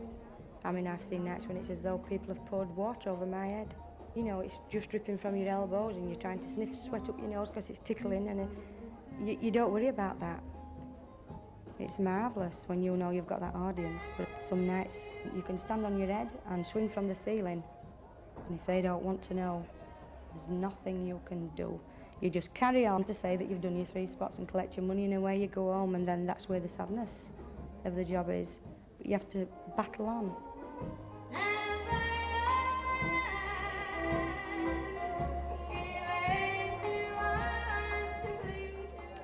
I've gone on to stages where I've been introduced, and unfortunately, curtains have never opened, and they've had tried again, nothing happened, and they've tried again, nothing happened, and they've had to push one half of the curtain back to let people see that I have been there. I mean, it's same with this introducing business. Not a marvellous build-up, you don't expect that. I mean, I'm no Shirley Bassey, I don't ever try to make people think I am. But then you get some chairmen, you see, like one I had who introduced me as Lord Montague. They were trying to think of Burton, you see. And all he were thinking of Montague, Burton, Taylors, so instead he thought of Lord Montague. So you can imagine the embarrassment that I felt, and I had an organist and drummer that couldn't have played for love nor money because they were just absolutely rolling on the floor. Some nights, you come home and you think, oh, right, morning, I'm down, I'm letting my gear go, I'm not having this. It's so disheartening, you see.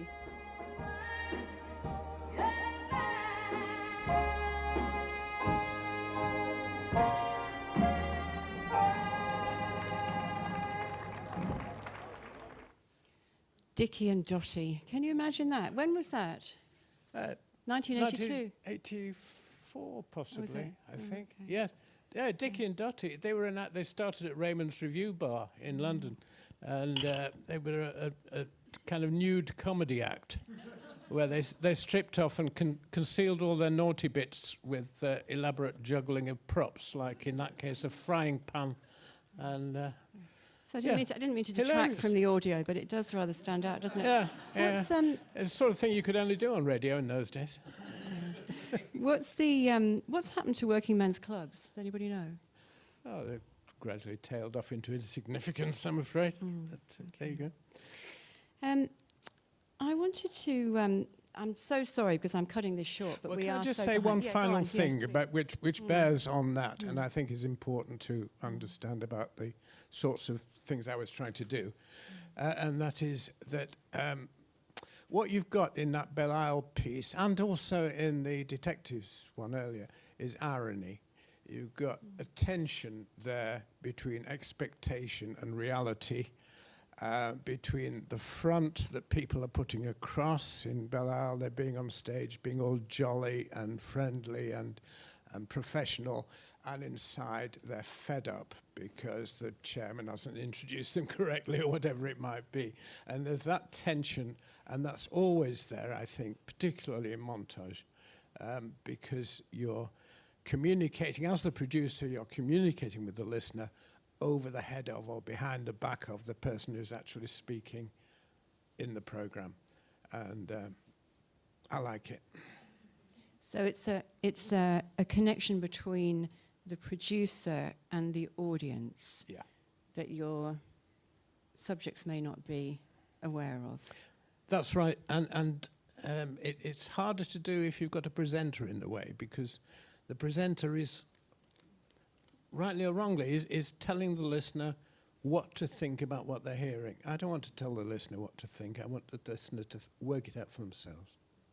Yeah, I get that. I worry a bit whether it's fair to the subjecks. That's all. Just Well, my slight all I concern. can tell you is that we never had any complaints. They always listened to the programmes.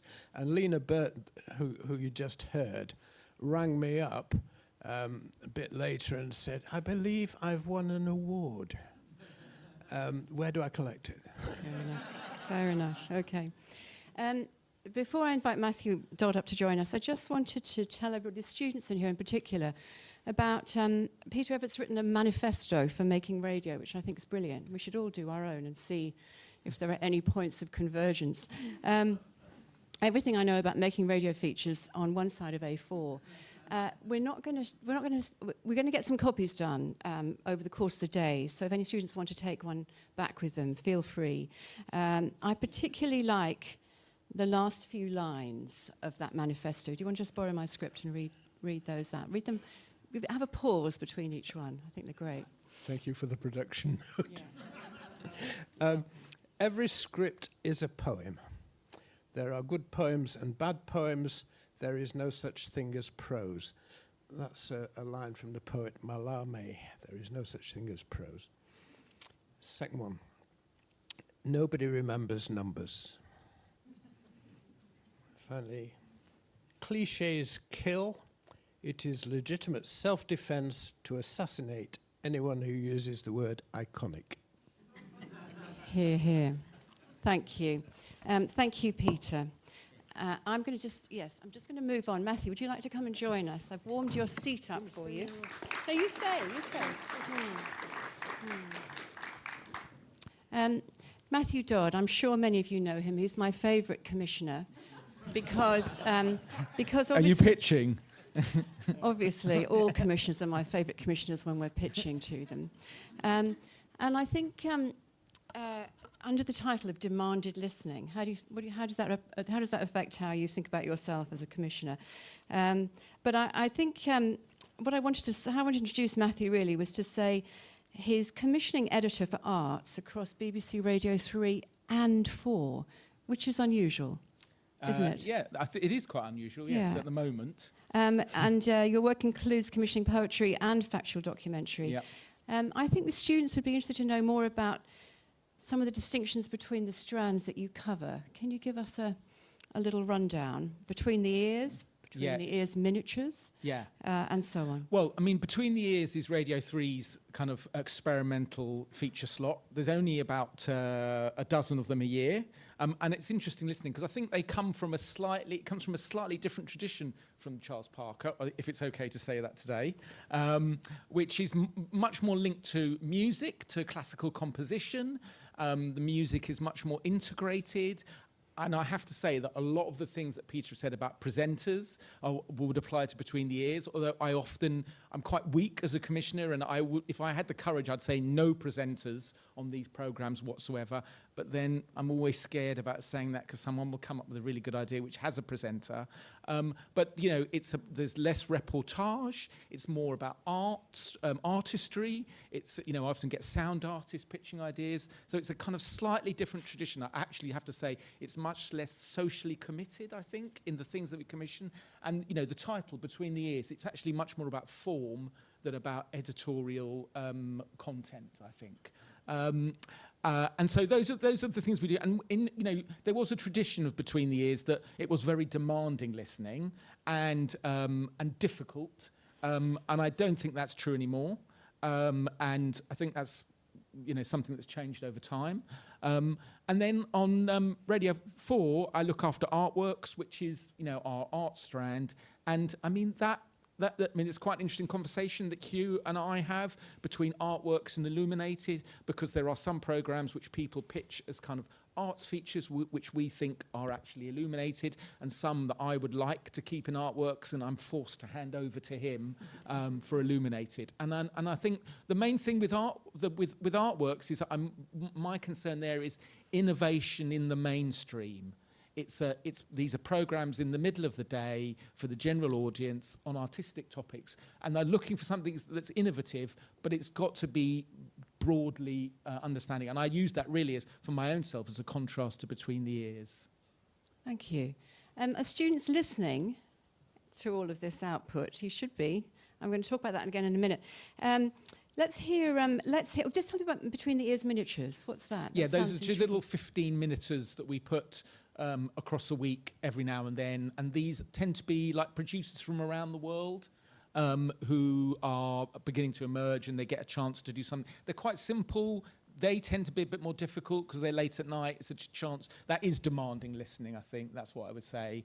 And they tend to, they kind of move between drama, because we haven't much talked about fiction and so on, about fiction, non-fiction together in the same kind of programs. And they tend to, and they're miniatures because the topics tend to be quite small.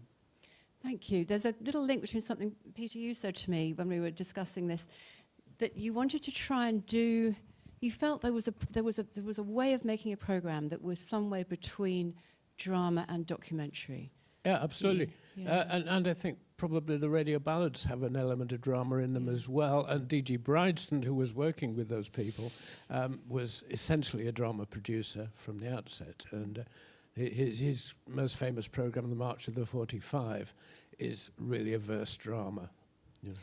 Okay, this is completely unfair, Matthew, but I'm going to remind you that I once made a Between the Ears for you. Yes. Yeah, it was really good. It was really good. No, it wasn't. No, I'll tell you what Matthew told me, and it was like a dagger through my heart. No, it's all right. No, I'm going to make a joke. It's fine. Which is, he thought it was interesting. It would have worked very well as a Radio 3 interval talk, but it wasn't artful enough for Between the Ears. Of course, I got over it. You waited for a moment to sit in front of an audience. I've waited decades for this. No. But I think you're right, and I think you're right because I didn't listen to enough of the strand. I just went ahead and made something I wanted to make. Really, I found someone I thought was interesting, who could talk well, had a nice Italian accent, and he made violins. But I think you're right. So I'm just going to say again. We have to listen more before we pitch. We have to open our ears, don't we? Yeah, I would say likewise. It probably was a really good programme, and I was probably too caught up with the commissioning brief itself. How kind. Yeah. Thank you. So let's hear one of your clips that we want to listen to today about well, you can introduce him. Yeah, sorry. so this is a program called Einstein Fix, an electronic symphony, and I just chose this because this shows about the primacy of music in between the ears. It's about a man called Einstein Patrick Mabula in who's Congolese. DRC. Yeah, and he's a refugee in South Africa, and the way he makes his living, he sets up a little booth where he fixes iPhones for people. And it's really just a portrait of him. John Withers created a music score to go with it. Catherine Bull was the presenter. And we'll just and what I would say is it's very un-Radio 4. The music and the speech quite fighting for your listening. And I think that's again a different Radio 3 tradition to maybe what we've heard about so far. Yes, I'm the owner of this Einstein Fix company. I'm a CEO. So I'm running this business now for, I can say 4 years, huh? Yes. I'm a person who like to work a lot. Day or night, I like to get myself busy. To be busy, working, and I like to learn a lot, especially these new devices. Maybe tomorrow, after tomorrow, there will be iPhone 16. So I have to learn a lot about how to start to repair it. Hello? To fix the iPhone and what? Yes, any phone I'll fix, madam. Yeah, any phone I'll fix. Okay, so the address, please. Okay, I'm gonna send the address, eh? I always make efforts so that the things must be done maybe in 1 hour, because time is money. In 1 hour, that person, the client, can miss a lot of things. People, they come, but can you do it one, because I'm expecting a call, an important call. All my bank things, they are in here. Everything of mine, they are in here. Can you do it fast? Other people, they say, when I fix, oh, so quick. You are a lifesaver. You see, lifesaver. That's my mission here. Not to destroy, but to fix. When your phone doesn't work, bring it here. Because me, I only fix. Yeah, you are welcome. You are more than welcome, Papa. Come closer. Fine. Einstein. Boss, how are you? I'm alright. The screen, man. How did you break it? It fell. So when I get a normal. Thank you. A real entrepreneur. Yeah, he's just. And I went to South Africa recently and went to see his booth. It's a tiny little thing. Brilliant. And you just talked about commissioning an electronic score. Yeah. That sits with that. Yeah. Fights with that. Yeah, exactly. It demands that we listen. Yeah. Okay. Yeah. Second clip. Can you just tell us a bit about this one? So this was at the kind of lighter end of Between the Ears. It's a program about Henry Mancini, the composer, Pink Panther composer, and this one actually was the runner-up in the Prix Europa. And I think the thing is here, the producer who made this, Hannah, she's a music producer. I don't think she's ever made a program for Radio 4. She only works on music stations, and I just do it's a bit more fast cut. It's just an example of she's worked very, very closely with the music, and I've just mentioned Mel that actually we put this out on Radio 4 as well, because it was a bit, in terms of demanding listening, it was much more accessible, it's just about the integration of the two, really. Once I got the first 3 notes, da da da, then I said, where else can I go? Once I got the first 3 notes, da da da, 3 notes. Once I got the first 3 notes, then I said, where else can I go?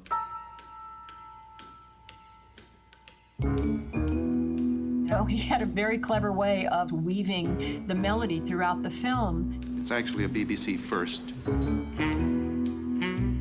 In addition to being able to write a film score, he was able to write hit songs. Just suggests this sense of wonder and of possibility. Because I believe that melody is the soul of communication with people as far as entertainment goes, you know. I mean, this was the hippest music around. The winner is Henry Mancini. Henry Mancini. Henry Mancini. Mr. Henry Mancini. I was having a little hot chocolate with a friend of mine, And I get this tap on the shoulder. Young couple there, and they said, "Are you Henry Mancini?" I said, "Well, yes, I am." I said, "You dropped your credit card." And I said, "Where else can I go?"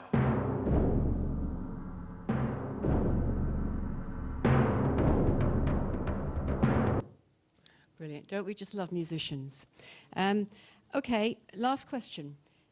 Where can we all, and the students especially, hear some of this work? Where do we find this? What, Between the Ears? Yeah, just on BBC Sounds. It's all there. The last kind of 10, 12 years of programs are all there.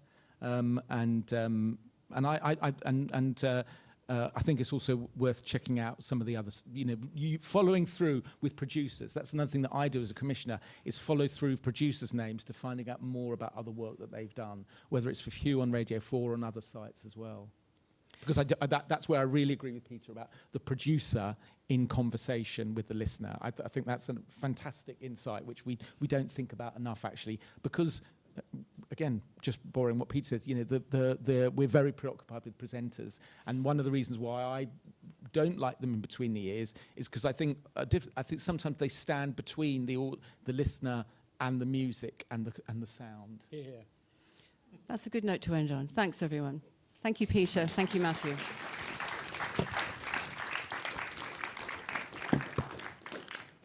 Thank you.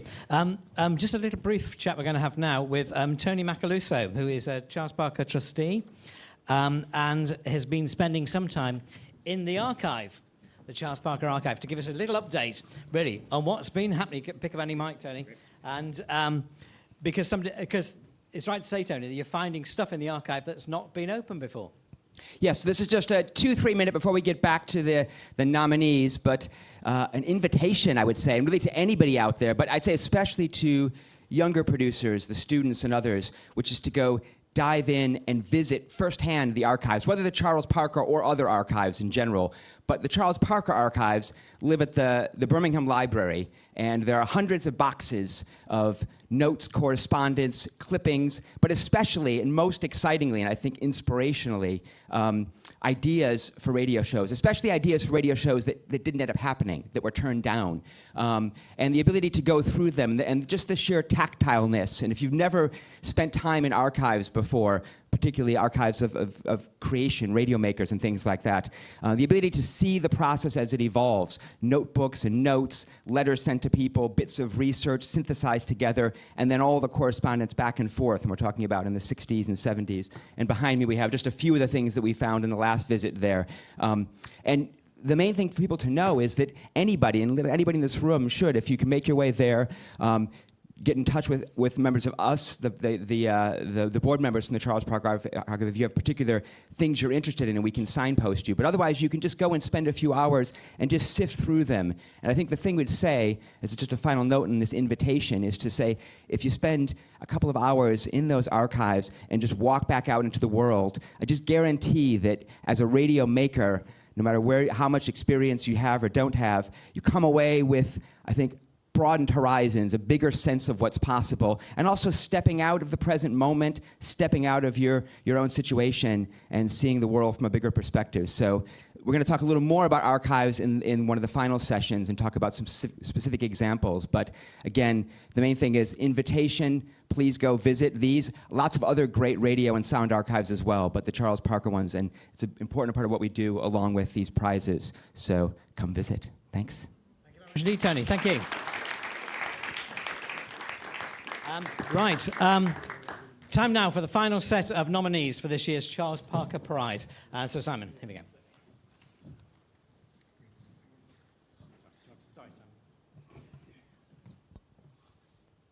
Yeah, I think it's really, really interesting to...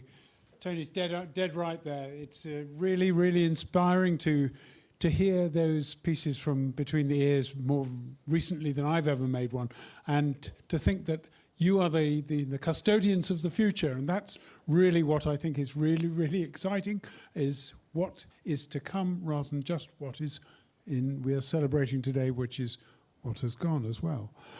So in that spirit, a final sprint to the finish as we line up our 4 last nominees for this year's Charles Barker Awards, and of course for the coveted Gold Award.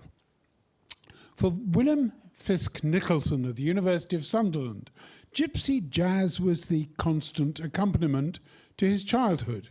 His mother was a jazz violinist who practiced constantly and was a devoted fan of the music of Stéphane Grappelli. Not so Willem, as we learned in his programme Minor Swing. Said our team, a nice idea for a feature, hating the constant intrusion of the music his mam played every morning, and then taking the time to find out more about it. One of those room to breathe pieces that got me thinking about how much we take for granted as children and how it pays to reevaluate things from time to time. With great lively narration, and it sounds like a broadcast-ready piece. All in all, a lovely, informative listen. Applause, please, for Willem. Parental relationships come very much to the fore in Kyra Edwards' programme, Proud, from the University of West London. Intimate and personal, Kyra explores the nature of familial bonds when she comes out as a lesbian. Her religious mother is uneasy, and how will her father react? The judge's view, I really liked this. I appreciated being taken right into the heart of family life, not often represented in mainstream audio. Heartwarming conversations, funny, lively, and the contributors speak so honestly and openly about the pressures of religion and culture, it becomes quite acute at times. It's sad to hear the young woman struggling in real time with the issue.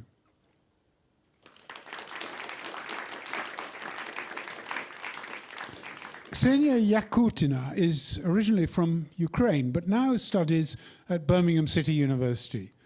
The bonds of personal relationships are woven differently again in her feature, No Words, Just Love, in which she introduces us to a young Ukrainian woman, Alicia, who was offered a home under a government scheme to help people fleeing the war, and who, despite not being able to speak a word of English, fell in love with an English widower called Stuart and eventually married him. Strong was the judge's verdict. I enjoyed this, a feel-good story that defies the odds with a lovely blend of humour and emotion, strong narrative and good structure. It was a story that had to happen really, yet felt unusual, a very enjoyable listen.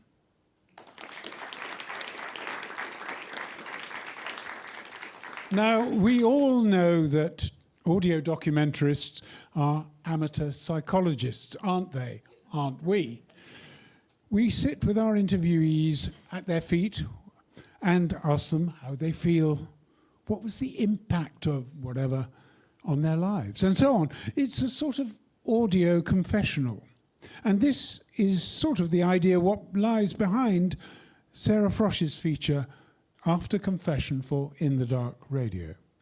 The religious confessional that we'll hear about is only one of several forms that Sarah explores. A proper feature, we said, a really excellent piece of work by a real author, carefully crafted and richly put together. I really liked the breadth of interviews and the inclusion of AI, very surreal at the end. It took me into worlds I'd never considered. By the end, I felt all of the different threads pulled together into something strangely beautiful. Oh, I remember my first confession very well. Everyone makes one before they make their first Holy Communion in the usual. So I was 7. I don't remember the specific sins I confess, but I remember the priest who heard my confession. We all adored him. In fact, he's one of the reasons I'm a priest today, because that priest, when I was a child, gosh, he was good. So whatever I said, I must have made my ordinary confession. I'd written it down on paper. And for reasons I won't go into, we weren't in the church for this confession. We were actually in his office. But I'll tell you what I remember the most. He gave me my penance and he gave me absolution. And then after the confession, he said, what are you going to do with that piece of paper? He said, I don't want you taking that away and thinking that your sins are still there. Give that to me. And he had a paper shredder at his desk. and you put the piece of paper through and I'd never seen a paper shredder before, you know, it was like magic. And the paper went through and all the sins were destroyed.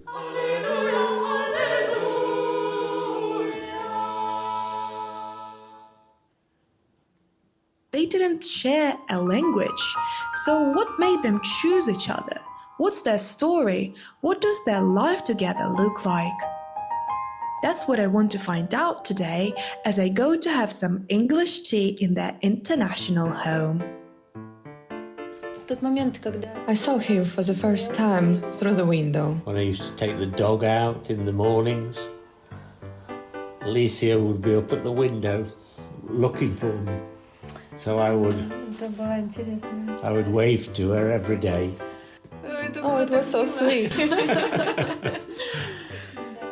The first time they met, Stuart was helping out with a few things as they arrived. Alicia remembers him being very serious. And that wasn't the only time. Every time she saw him outside, since he was their neighbor, he didn't show much emotion, although they would still wave at each other. I think, for me, I felt like he was quite selfish in terms of that, you could have told me yourself, your behaviour from 13 right up to, I think, 17 was just off, yeah? And if you had just come to me and just said to me, do you know what, Mum, I'm battling my sexuality here, it wouldn't have been a problem, because at the end of the day, my faith does not stop me loving you.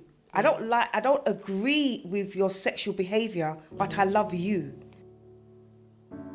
You are what you are. Yeah, I know, but I am what I am. But then now you gotta think about maybe what your friends might say, or, you know, even though it's not, you don't agree with it with your faith, now you have to deal with, if I do bring home a girlfriend or stuff like that, like how did you...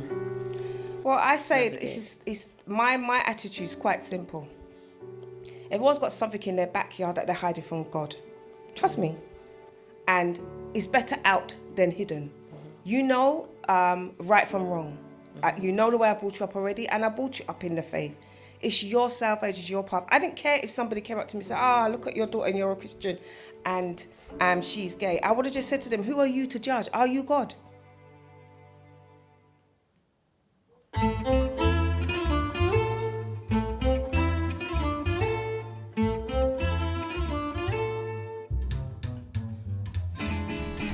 I remember one autumn growing up, I heard this song every day. I live in a musical household, so that's not too unusual to hear the same song ad infinitum, but this was a song my mum was practicing for a jazz festival. This is Minor Swing, a song by the Quintet de Haut Club de France. It's a nice song, but I hated it. Waking up every day to hear this song, it felt like an incessant giddy rhythm. My childhood wasn't defined by this song, but it felt like a constant intrusion. My mum being a jazz musician was never really surprising to me. Kind of one of those things you just take as a given. Like, yeah, my mum's playing gypsy jazz today.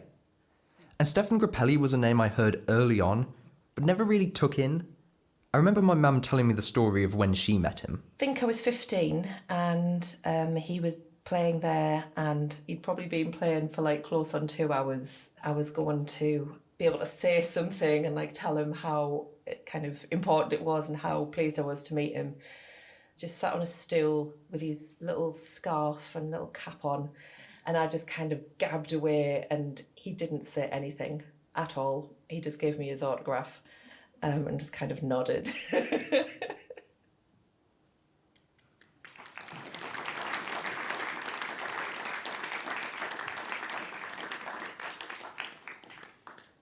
Thank you very much indeed. Thank you. And we'll be finding out the winners of the 5 transmissions on Radio 4 from Hugh Havinson very soon.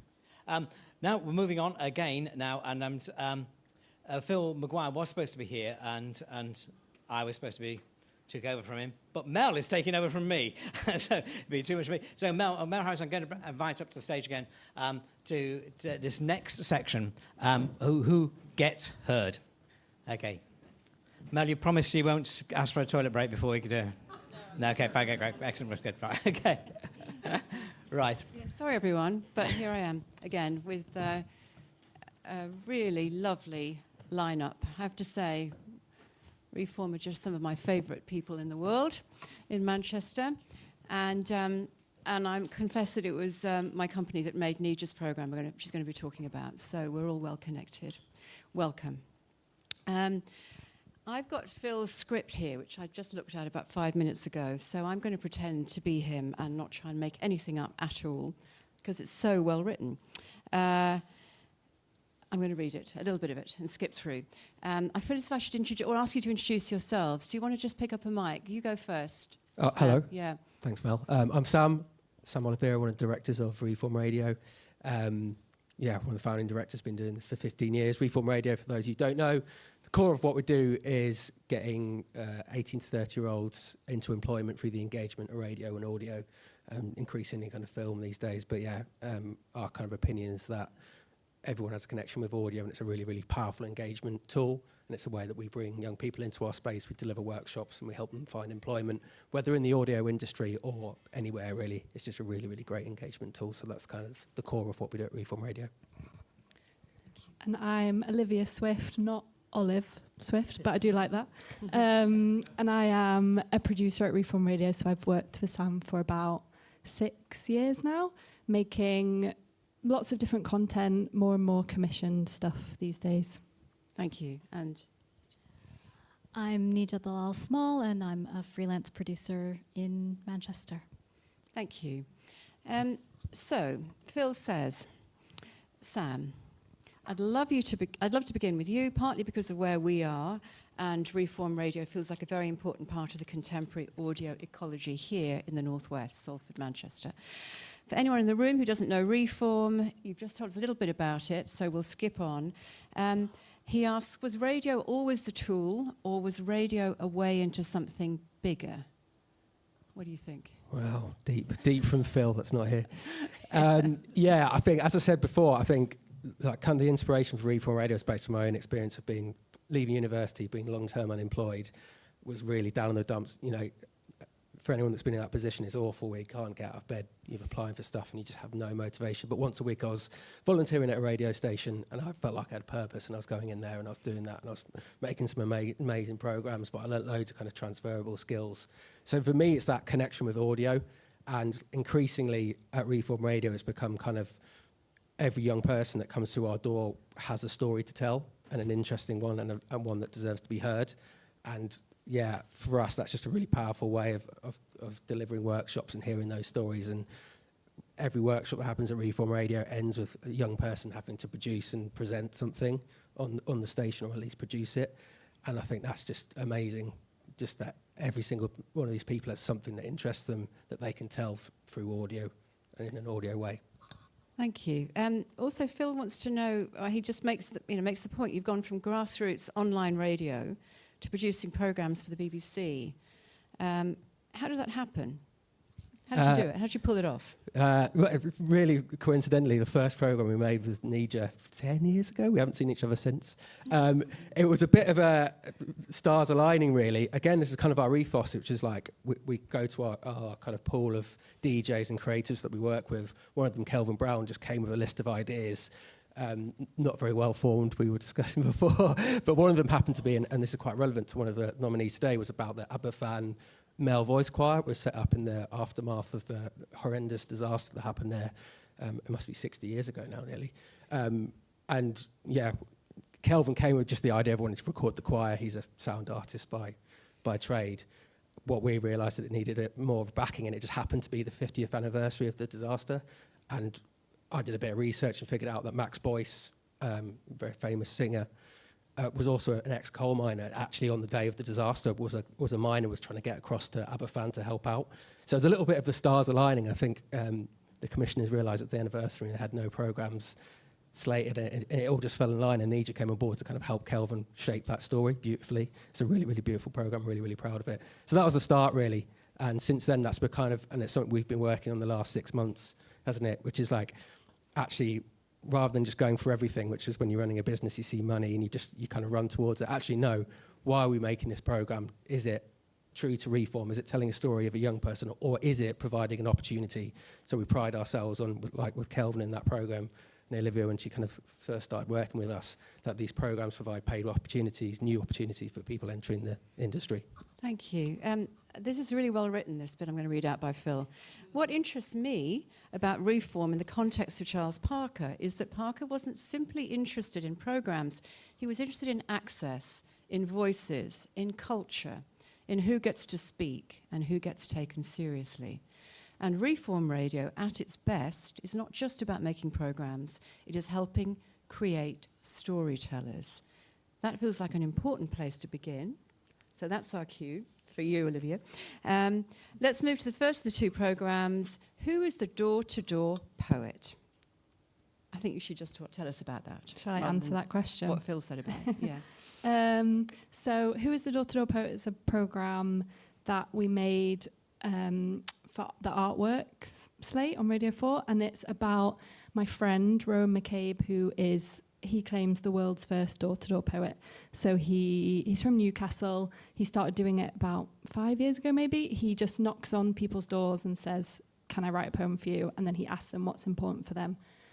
And then he writes them a poem. So I followed him around for 3 days while he did that for the programme. Phil says a bit like the Avon lady, but with rhymes. Yeah. Is that fair enough? Okay. That's the tagline. So let's hear a short clip, shall we? My name is Rowan McCabe, and I'm a door-to-door poet. Actually, I'm the world's first and only door-to-door poet, at least according to the internet, anyway. Door-to-door poetry has taken us to some pretty memorable places over the years. I've met people from all walks of life, and I've learned a lot about the different towns and cities that they come from. But 2 years ago, I got married. Me and my wife have a baby on the way. Recently, I found myself wanting to better understand where I come from. So I've decided to go on one final mission as a door-to-door poet. I'm going to visit the place where the McCabes, my ancestors, originally came to England from. To that end, me and my producer, Liv, are off to County Donegal in Ireland. We have traced my great-great-grandfather back to a small town called Newtown Cunningham. So where to? The place has 1,000 inhabitants and one functioning pub. I was thinking Donegal. This is the plan. I'm gonna go knocking on some doors. I'm gonna try to find 4 people who will let us write a poem for them. The only question I'm gonna ask them is, what is important to you? Then I'm gonna go away and write the poems. 2 weeks later, I'll give them a call to read out what I've written. Wow. Phil says, I'm really interested in the idea of the doorstep as a dramatic space. What happens in that moment when the door opens? And as a producer, what are you listening for? How much are you shaping the encounter?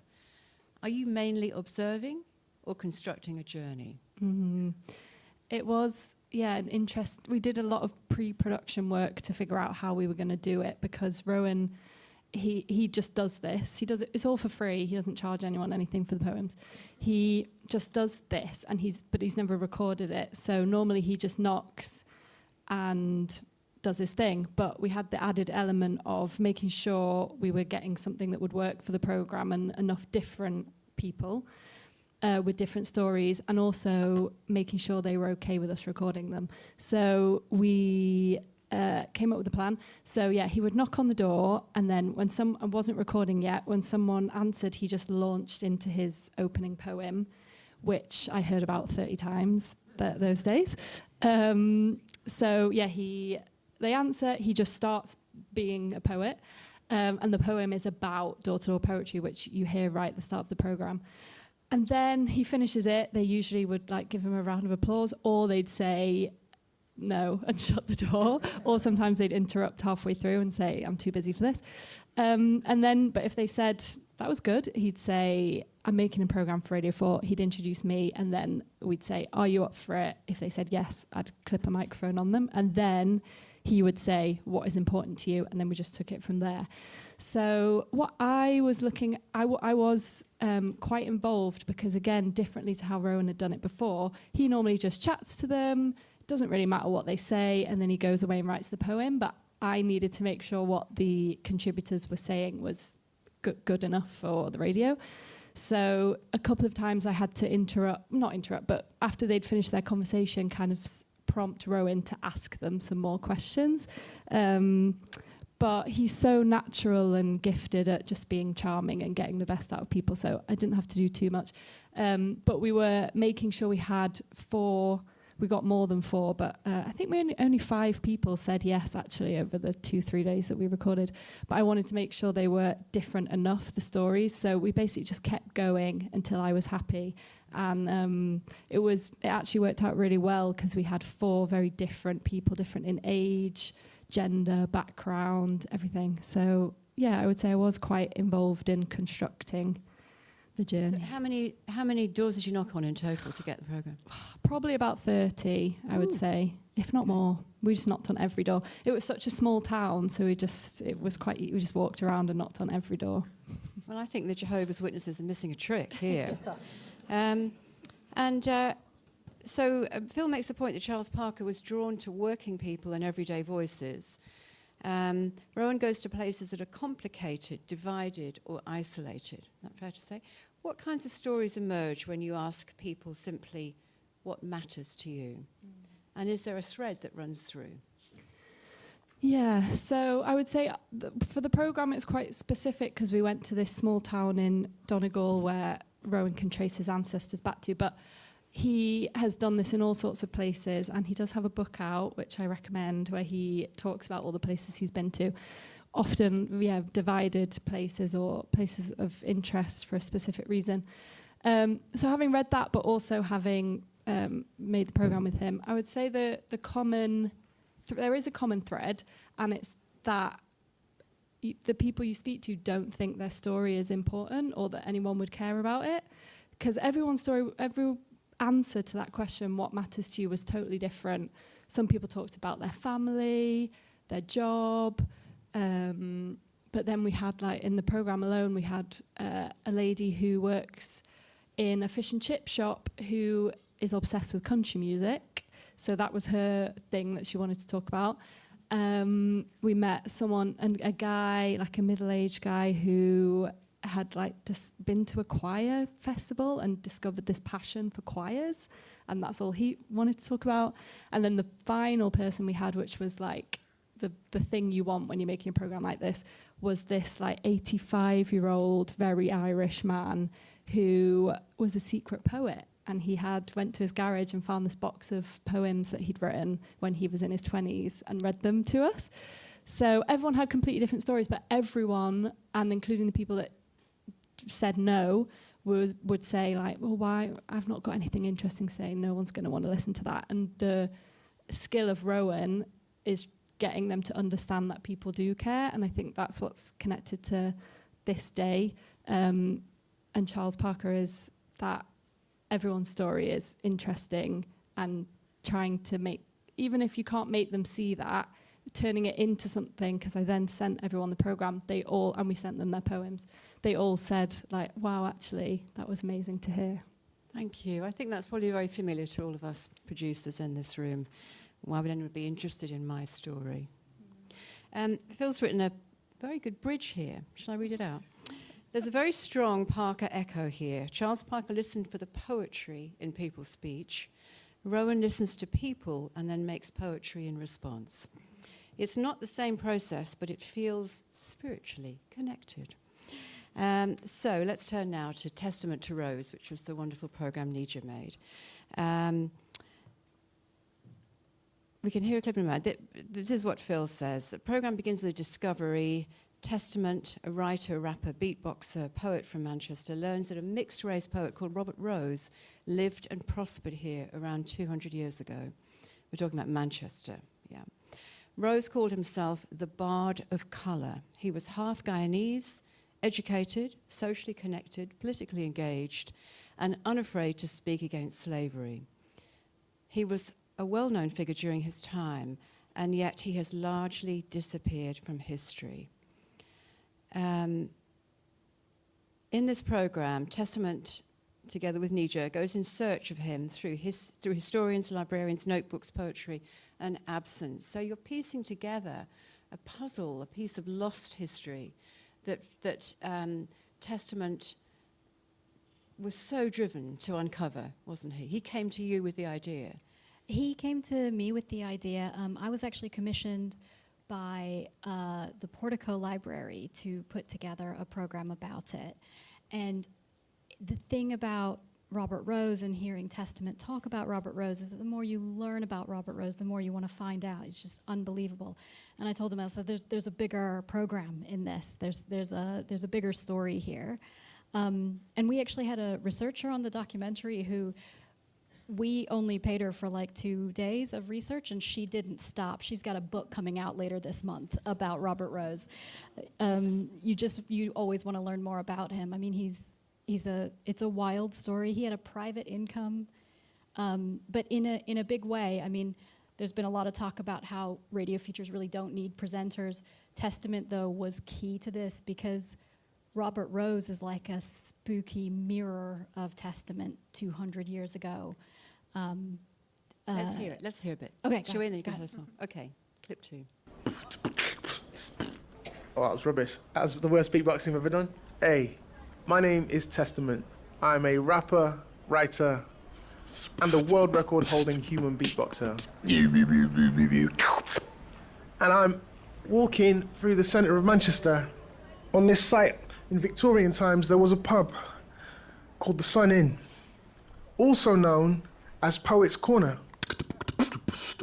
200 years ago, there was a gentleman here in Manchester where I grew up. He wrote poems about Queen Victoria. He was a celebrity around these parts. But this guy fascinates me because he's kind of a version of me, walking around 200 years ago. He was a poet, like me. He was mixed race, like me. He called himself the Bard of Colour. He was brilliant. His poetry is beautiful and clever, and his name was Robert Rose. Brilliant, eh? Tell us about that moment in the programme when Testament goes into Cheatham's library and handles Rose's notebook. How important, asks Phil, was the physical archive to the emotional life of the programme?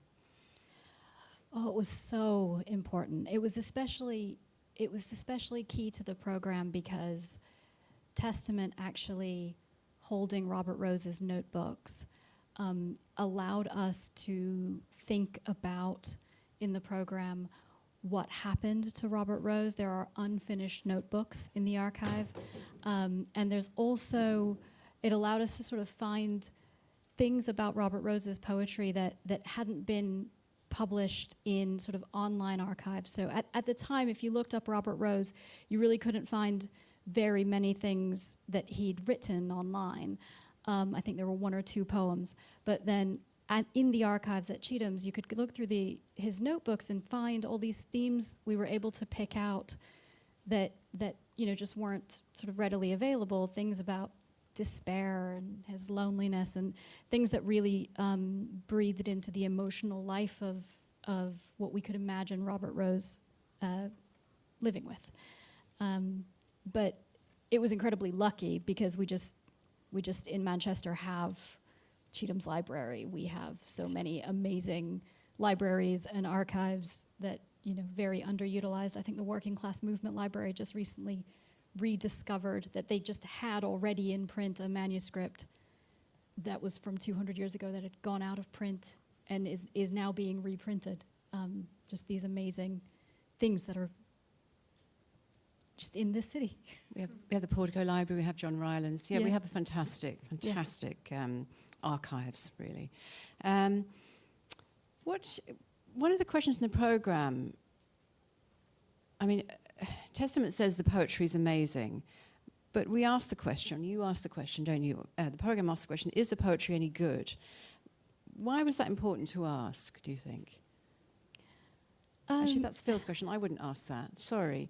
But is the poetry any good, do you think? His poetry is good. And I think for me it was important to ask that, and it was important to ask that not just of Testament, who clearly already has this connection with Robert Rose, but of a poet and an expert in poetry. Our expert was David Dabadine.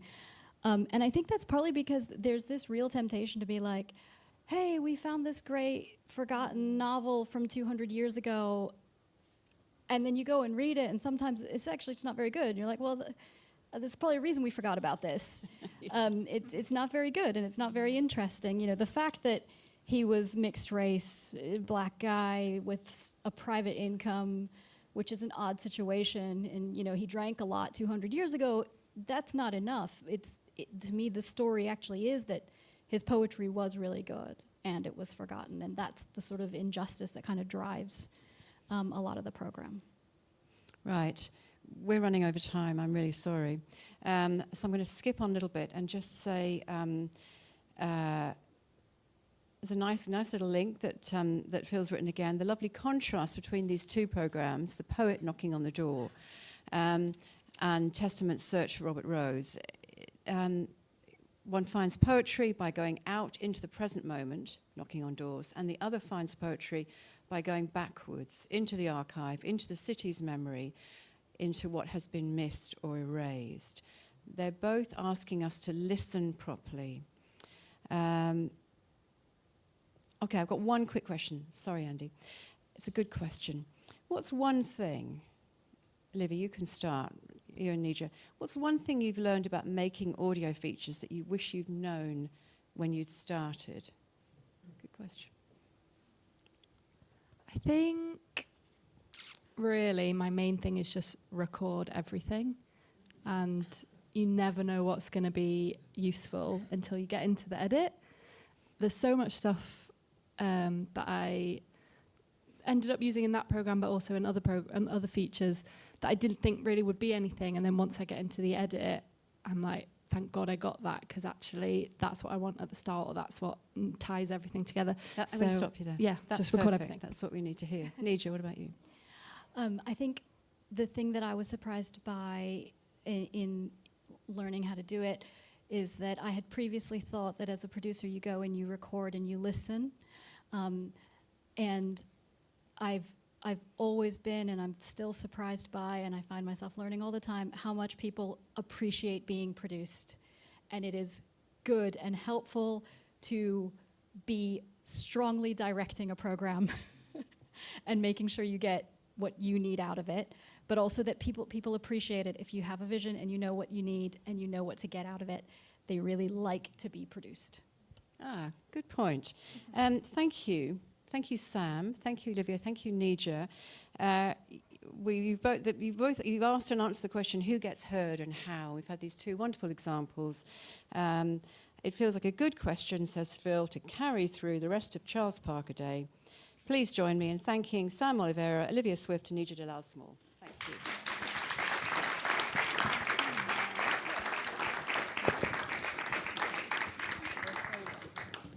And indeed, thank you very much, Mel, as well. Excellent. Right, okay, it's getting close to that time now. Thanks, Jimmy. Right, we're going to announce the Charles Parker Prize winners very shortly. But first, let's meet some of the prize winners of the past. And Sarah Parker, Charles's daughter, who's one of the judges this year, is going to chat to Sade Joseph, who actually won the Gold Award last year for a fantastic piece in living memory. And also, Hunter, great to see you again, great. And I'll get Sarah to introduce you. If you want to come and take your microphones on the table. And we won't take too long over this, Sarah, because the people are desperate to know what they're going to win. I was going to actually put my phone alarm on. Will you? Can we do that? I can wave at you very... OK, right. So Sarah Parker, everybody, a award-winning producer in her own right, to be perfectly honest, and Sade and Hunter Charlton. OK. So should we start with you, Sade? Whatever you want to do. So, am I? Oh, gosh, I need a microphone. Yes. OK, let's start with you, Sade, shall we? Sure. Tell me why you made that feature. To be honest, I feel like it was a spiritual decision. I was thinking about it for a long time, but there was a heaviness on my heart that pushed me to do it, and I just let it lead me. For those of you who haven't heard it, and it is really worth a listen, what is the story? Why? So the story is called In Living Memory, and it's about my brother who passed away before I was born. I was thinking a lot about motherhood at the time and about having a child, and not actively, I was just thinking about the concept of it.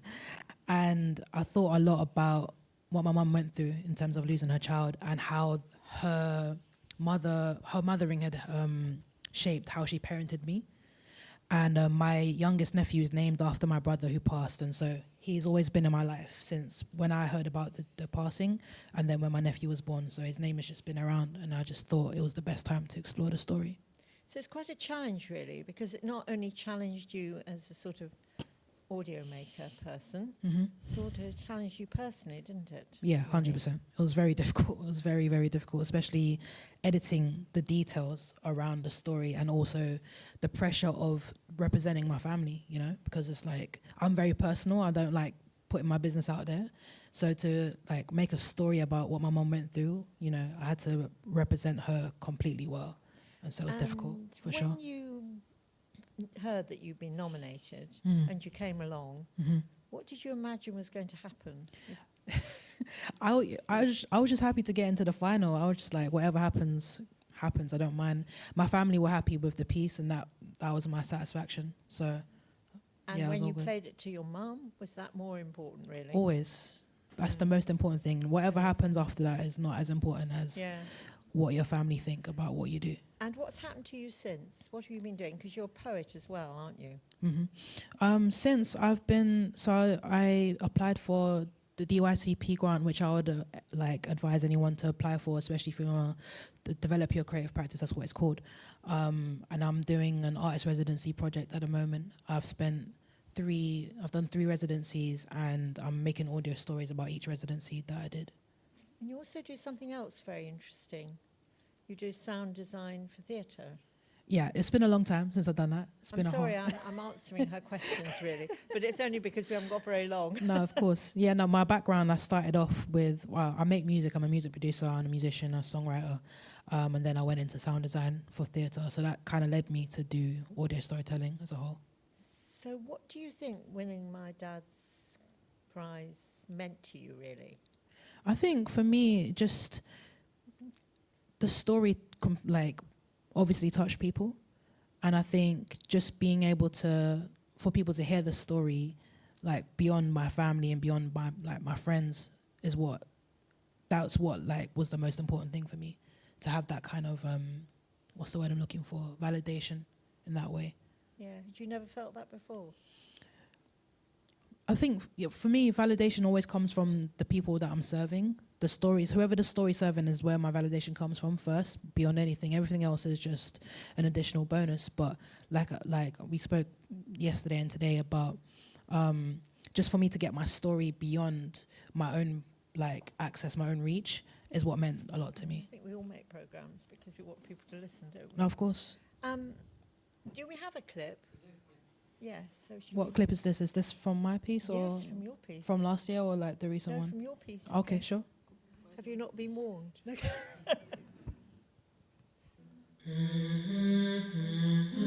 Every time I tie myself to a place, somebody comes along and cuts the rope. I can't claim to be from here, despite the evidence.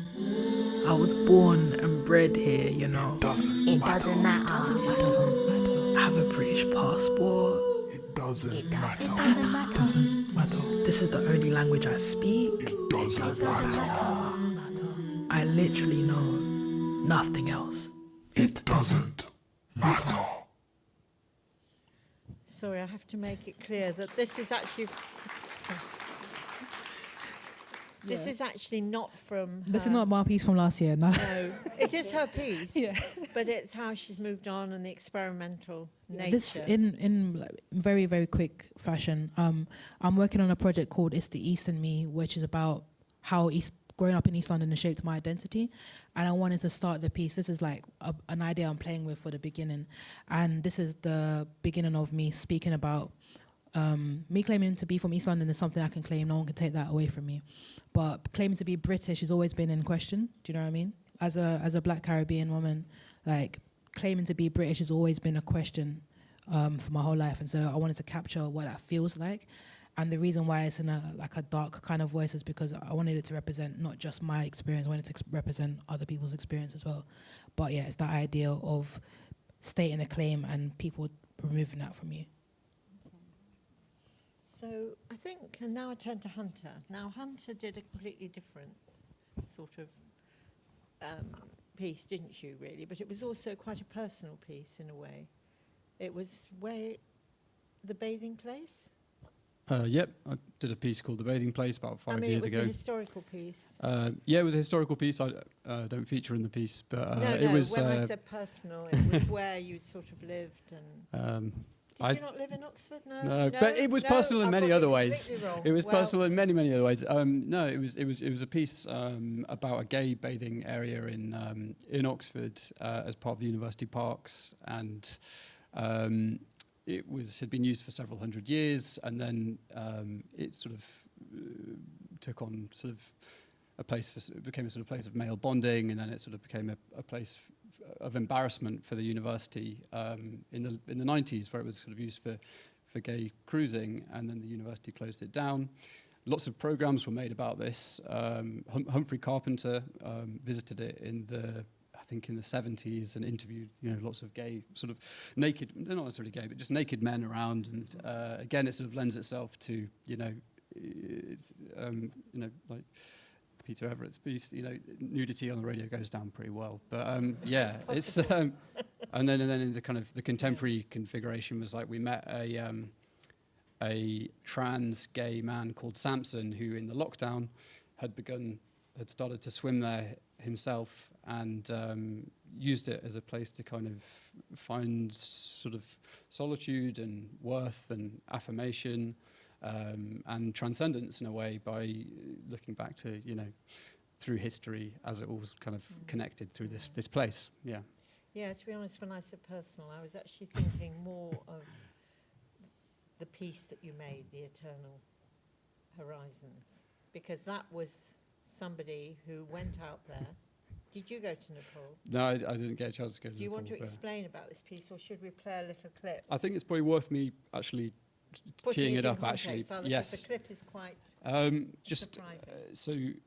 As a slight trigger warning, it's a piece which features body mutilation. It's about the subject of sky burial, which, for anyone who doesn't know about that, it's in Tibetan Buddhism, the highest form of burial is when your corpse is taken up to a mountaintop, and vultures feed on it. And it's supposedly, the reason why it's so beautiful really is because it breaks the process of samsara, so your soul can reach heaven. And this was a real Mission Impossible program. I'm amazed that Simon Pitts commissioned it, because it's so difficult to make. And it basically, I met someone through the National Geographic who was actually a shepherd who'd never made a program before in his life, and he'd done a little bit of work for like fixing documentary crews. But anyway, I met him, and he's from Upper Mustang in Nepal, where this ceremony still happens, and he learned that a relative of his, a sort of a distant cousin, had died. He was living in Kathmandu, and he was told that the funeral would happen in 2 days' time. And literally the stars needed to align. A monk needed to decide that this was going to be the burial. And then he watched his relative kind of be prepared by morticians, these people called body breakers, in order to be fed to vultures. And yeah, that's what I do. It would never have happened if it hadn't been for that personal connection, presumably. Because absolutely not. Yeah, that's what I said. And also never make a segue without thinking the fact about it could never have. It was a BBC first, and this has virtually never been recorded. And he had to do it. He had the permission from the monk, and because it was his personal connection, he was able to do it. But he would sort of record some voice notes, and then he recorded a long reflection the same day, and then I ended up kind of cutting together bits of reflection, bits of voice notes, a little bit of scripted stuff here and there. But yeah, it was an extremely exhausting, difficult program to make, and I hope I'll never be tasked with something so difficult again. You didn't go out there? No, because we had 2 days from the moment of death to the funeral, and I couldn't get from Newcastle, where I live, to Upper Mustang, one of the most remote places. And he was out there, was he, already? Yeah, well, he's Nepalese. Yes, and, no, I wasn't clear from obviously listening to the programme whether he sort of lived out there and then was able to, or whether he was here. And he's part of the lower community who are from Upper Mustang, where he grew up, and he lives in Kathmandu at the moment, but regularly is back and forth. So he was tasked with, because wasn't he making a film? No, no, he was making a radio documentary. Just tasked with a radio documentary. Yeah. So that was extraordinary. You had to trust him, really, didn't you? Yeah, I had to work with several presenters in order to actually get to him, because I thought I could put my faith entirely in him. His WhatsApp little handle is "gets the job done," and he really did. It was amazing. For someone who'd never made a program before, it was kind of amazing that I had the good fortune to meet this person. And the recording skill and everything was incredible. Yeah. Did he record we were on the phone where he was kind of on a mountaintop, and I would occasionally, he'd be like, "Okay, we've been here for 12 hours, we're waiting for the vultures, but they're just circling, they're not really feeding on the body." And we'll just keep on staying, just keep on commenting and tell us what's going on. But I think I have to say, before this, when I listened to it, it was all about the environment. It was about the fact the vultures, were endangered as well, wasn't it? And it was about loss of tradition and all of that, really. Yeah. Even though it sounds pretty horrific when you hear this. Yeah. It has to be prefaced with the fact that this is, the most spiritually profound thing that really happens in Tibetan Buddhism. So it's amazing that he was there to witness it. So are you ready for the clip now?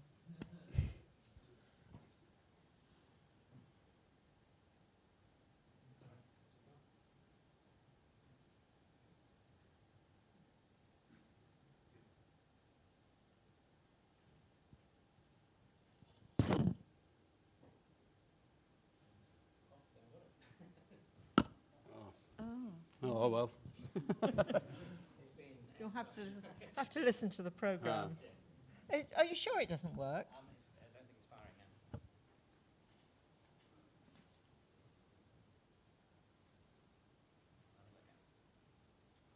Because it's an extraordinary example of how you can do something on radio that you could never do on TV, I don't think, even now, could you? And so as we waited, one of the body breakers suggested that, wow, maybe when the vulture's back on the body, the head keeps dangling left and right. Maybe that's scaring them off. One of them decides to separate the head from the rest of the body. I felt utterly shocked by this. And that was quite a sight. I was already shocked at seeing a body, especially of one of my cousins, even though I hadn't particularly met this cousin many times in my life. Part of his body just being laid out there as flesh on the riverbed and birds pecking on it. It was the first time I actually witnessed something like this, so I was quite struck by the whole scene that was going on, and these 4 body breakers and the monk being so completely casual about it.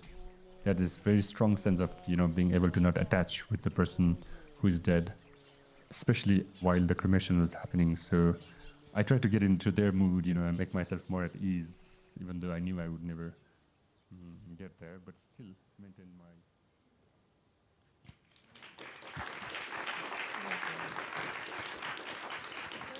Because I want to ask you what else you've done, because you set up an independent production company as well. Yeah, I've set up, it's like a micro cottage industry of one man. It is a production company technically, but it's a very small production company that I run in, it's the only production company in Newcastle upon Tyne. Well, there you go. Way. That's a real plug for the north, isn't it? There you go. Yeah. And that particular programme, though, why was it? Because it was so unheard that you wanted to be able to make the programme? Because you went to, it sounds like quite a nightmare just setting it up. One of my all-time favourite strands that the BBC does is Heart and Soul, which is for the BBC World Service. And shout out, Yeah. It's, you know, it just, the range of programs is amazing. And, you know, it's a place for, I mean, I'm not religious, but it's a place for spiritual programming and interpreting what spiritual really means to many different people. And I just heard about sky burial. I'd come across it in a play, and I became quite fascinated by it. And now I'm now working on my second program about Buddhism, which is going to take me out to Japan in July to visit monks who spend 7 years walking around a mountain, which I hope to present. So, yeah. We'll look out for that. But yeah. Do you think if it hadn't been for... What did the Charles Parker Prize mean to you then? Partly going back to what Charlotte was saying about, like, well, validation in a way. I mean, you care so much about these stories, and there's no, with a story you can't physically inhabit it. We're not here making buildings, we're not here making films where you can visually see them, so it's all about fundamentally like the story, and you have to care about them. And it's important that people do, you know, they need to have that wider ripple effect. They need to be heard, so they don't really matter. I mean, they need, I find it's the process of them being heard and from a wider audience that gives obviously the validation. But that was the first thing I'd ever had on the radio, was my Charles Parker Prize piece 5 years ago. And then have you had, that was the Internal Horizon, just the next big thing for you? No, I've had a few bits and pieces on. I'm working on, I think, my 5th radio drama at the moment for Radio 4. Working on a 4th feature for the BBC World Service, and I've done about a dozen smaller things for the World Service here and there. But yeah. So not so much a cottage industry then? I don't know. You work in isolation, so sometimes feels like that. Thank you so much. Thank you. Thank you very much. Thank you very much, Sarah Parker. Thank you. Okay, I know this is the moment you've all been waiting for. I'm going to invite to the stage now Hugh. Thank you very much, Sarah. Okay, Hugh Levinson. Oh, no, you don't need me. No, I don't need you. No, you're done. Okay. Hugh, the commissioning editor. Yeah, could do. Yes, yes, please. Yeah. So, Hugh, can I give you a microphone? No, you know how to use these things. Right. So, Hugh is the commissioning editor for Radio 4 and responsible for commissioning the 5 programmes for the new Storyteller slot, which is going to go out on the 27th of July in a week. Simon's also here because Simon's going to introduce the gold winner of the out of the 5 that are going to be there. Okay, so Hugh, I'll do over to you. Thank you. I just want to say this was not easy. They were 10 really, really good pieces, so thank you to the panel for doing that. Thank you to all the students. Even if you didn't make it to the last 5, they really were really good, and it fills me with a lot of hope for the future of feature making. And what I really liked was that just the range, people doing comic, historic, personal, really crunchy current affairs. The whole gamut was there, and it really does fill me with faith. So let's crack on. One of the ones I chose was it was a frank, intimate, funny feature, which took on perhaps a slightly familiar story, but it had made it really fresh, with a sense of individuals moving from one place to another. So we ended up in a very different feeling to where we started, and that was Proud by Cara Edwards. Thank you, Cara. Fantastic. The second one was a naturally audiophonic subject, combining a personal story with some increasingly and sadly forgotten musical history, plus that very welcome sense of somebody changing their mind, which was Minor Swing by William Fisk Nicholson. Thank you.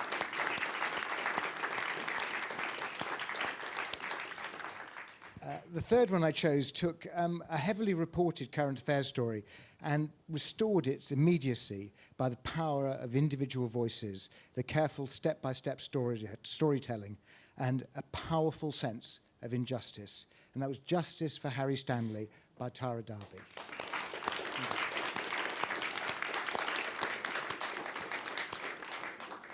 And we had a very cleverly structured piece which started off wonderfully in a light-hearted fashion, then delved effortlessly into darker history, all anchored by a very powerful sense of place. And that was Unzipping a Community by Lynette Roberts.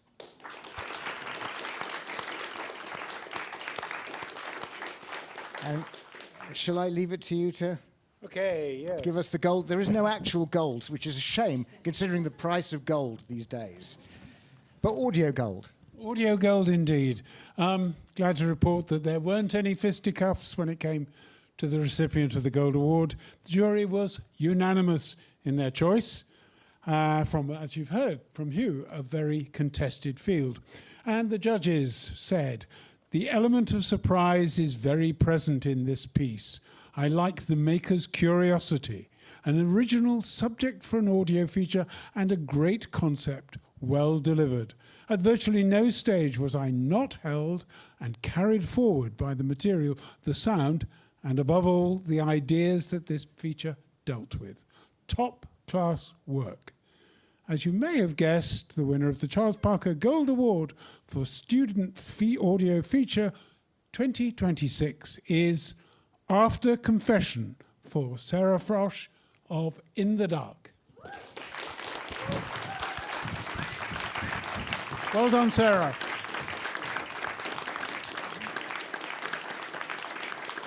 Do you want to come forward and say hello? Just want to show, because I know you got to dash off, haven't you, to another radio festival. So just stand up so we can see who you are. Hooray! Well done. Thank you very much. Well done.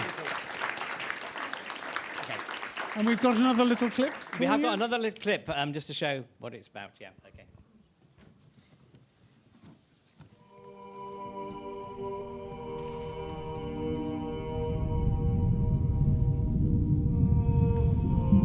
When you hear a confession, it comes with an enormous sense of responsibility.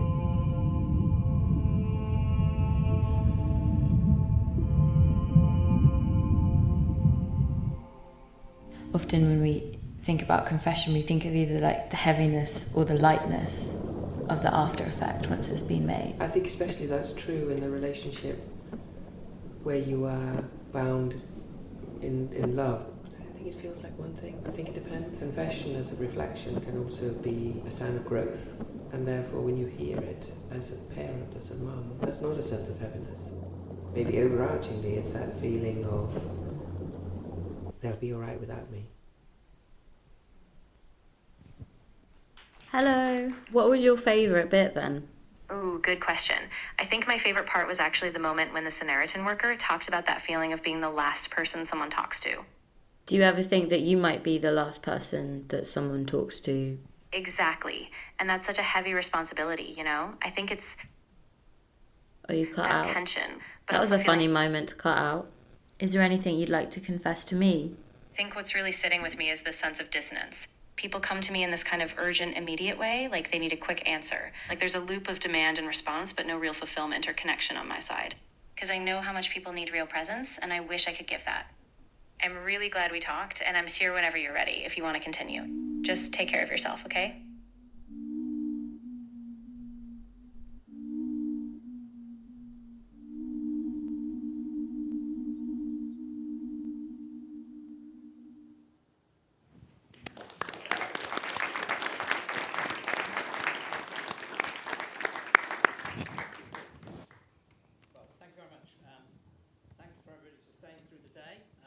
This is when you'll be able to hear the programmes. They start on the 27th of July and run until the 31st of July. Running on hasn't been sorted out yet, but normally the Gold Winners programme goes on a Friday, so you can listen to Sarah's programme on Friday, the 31st of July. So this is when you can hear them. Okay. What I'm going to ask now is for all the nominees to come down on stage, please. We want to take a photo of you. We've got some certificates to give you. We're going to say goodbye to the YouTubers. Thank you very much indeed for listening, watching in. And so do please come down to the stage. And now we are running slightly late. We're 20 minutes late. There will be a tea break now for about 25 minutes. Then after the tea break, there's going to be choice of sessions. The students are going to have a tour around the university here, around the studios here, and we're going to go upstairs, where there's going to be a session about listening. And actually, we're going to actually hear Charles Parker telling us to sit at the feet of our interviewees for himself, from a recording that was made in 1972. Also, there's going to be an archive session, which is going to be run by Tony Macaluso, and that will take place in here. Okay, so grab yourself a drink. We're going to take a picture of these guys with you. And Thank you very much indeed. Thanks for coming. Yes, thank you.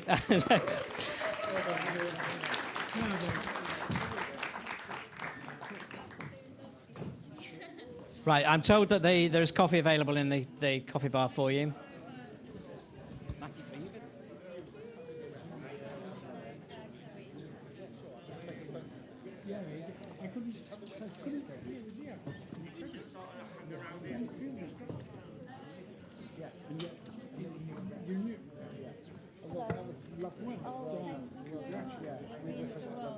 Thank you so much. I'm Tara. Oh, Tara, it's wonderful. Thank you. Really lovely. I know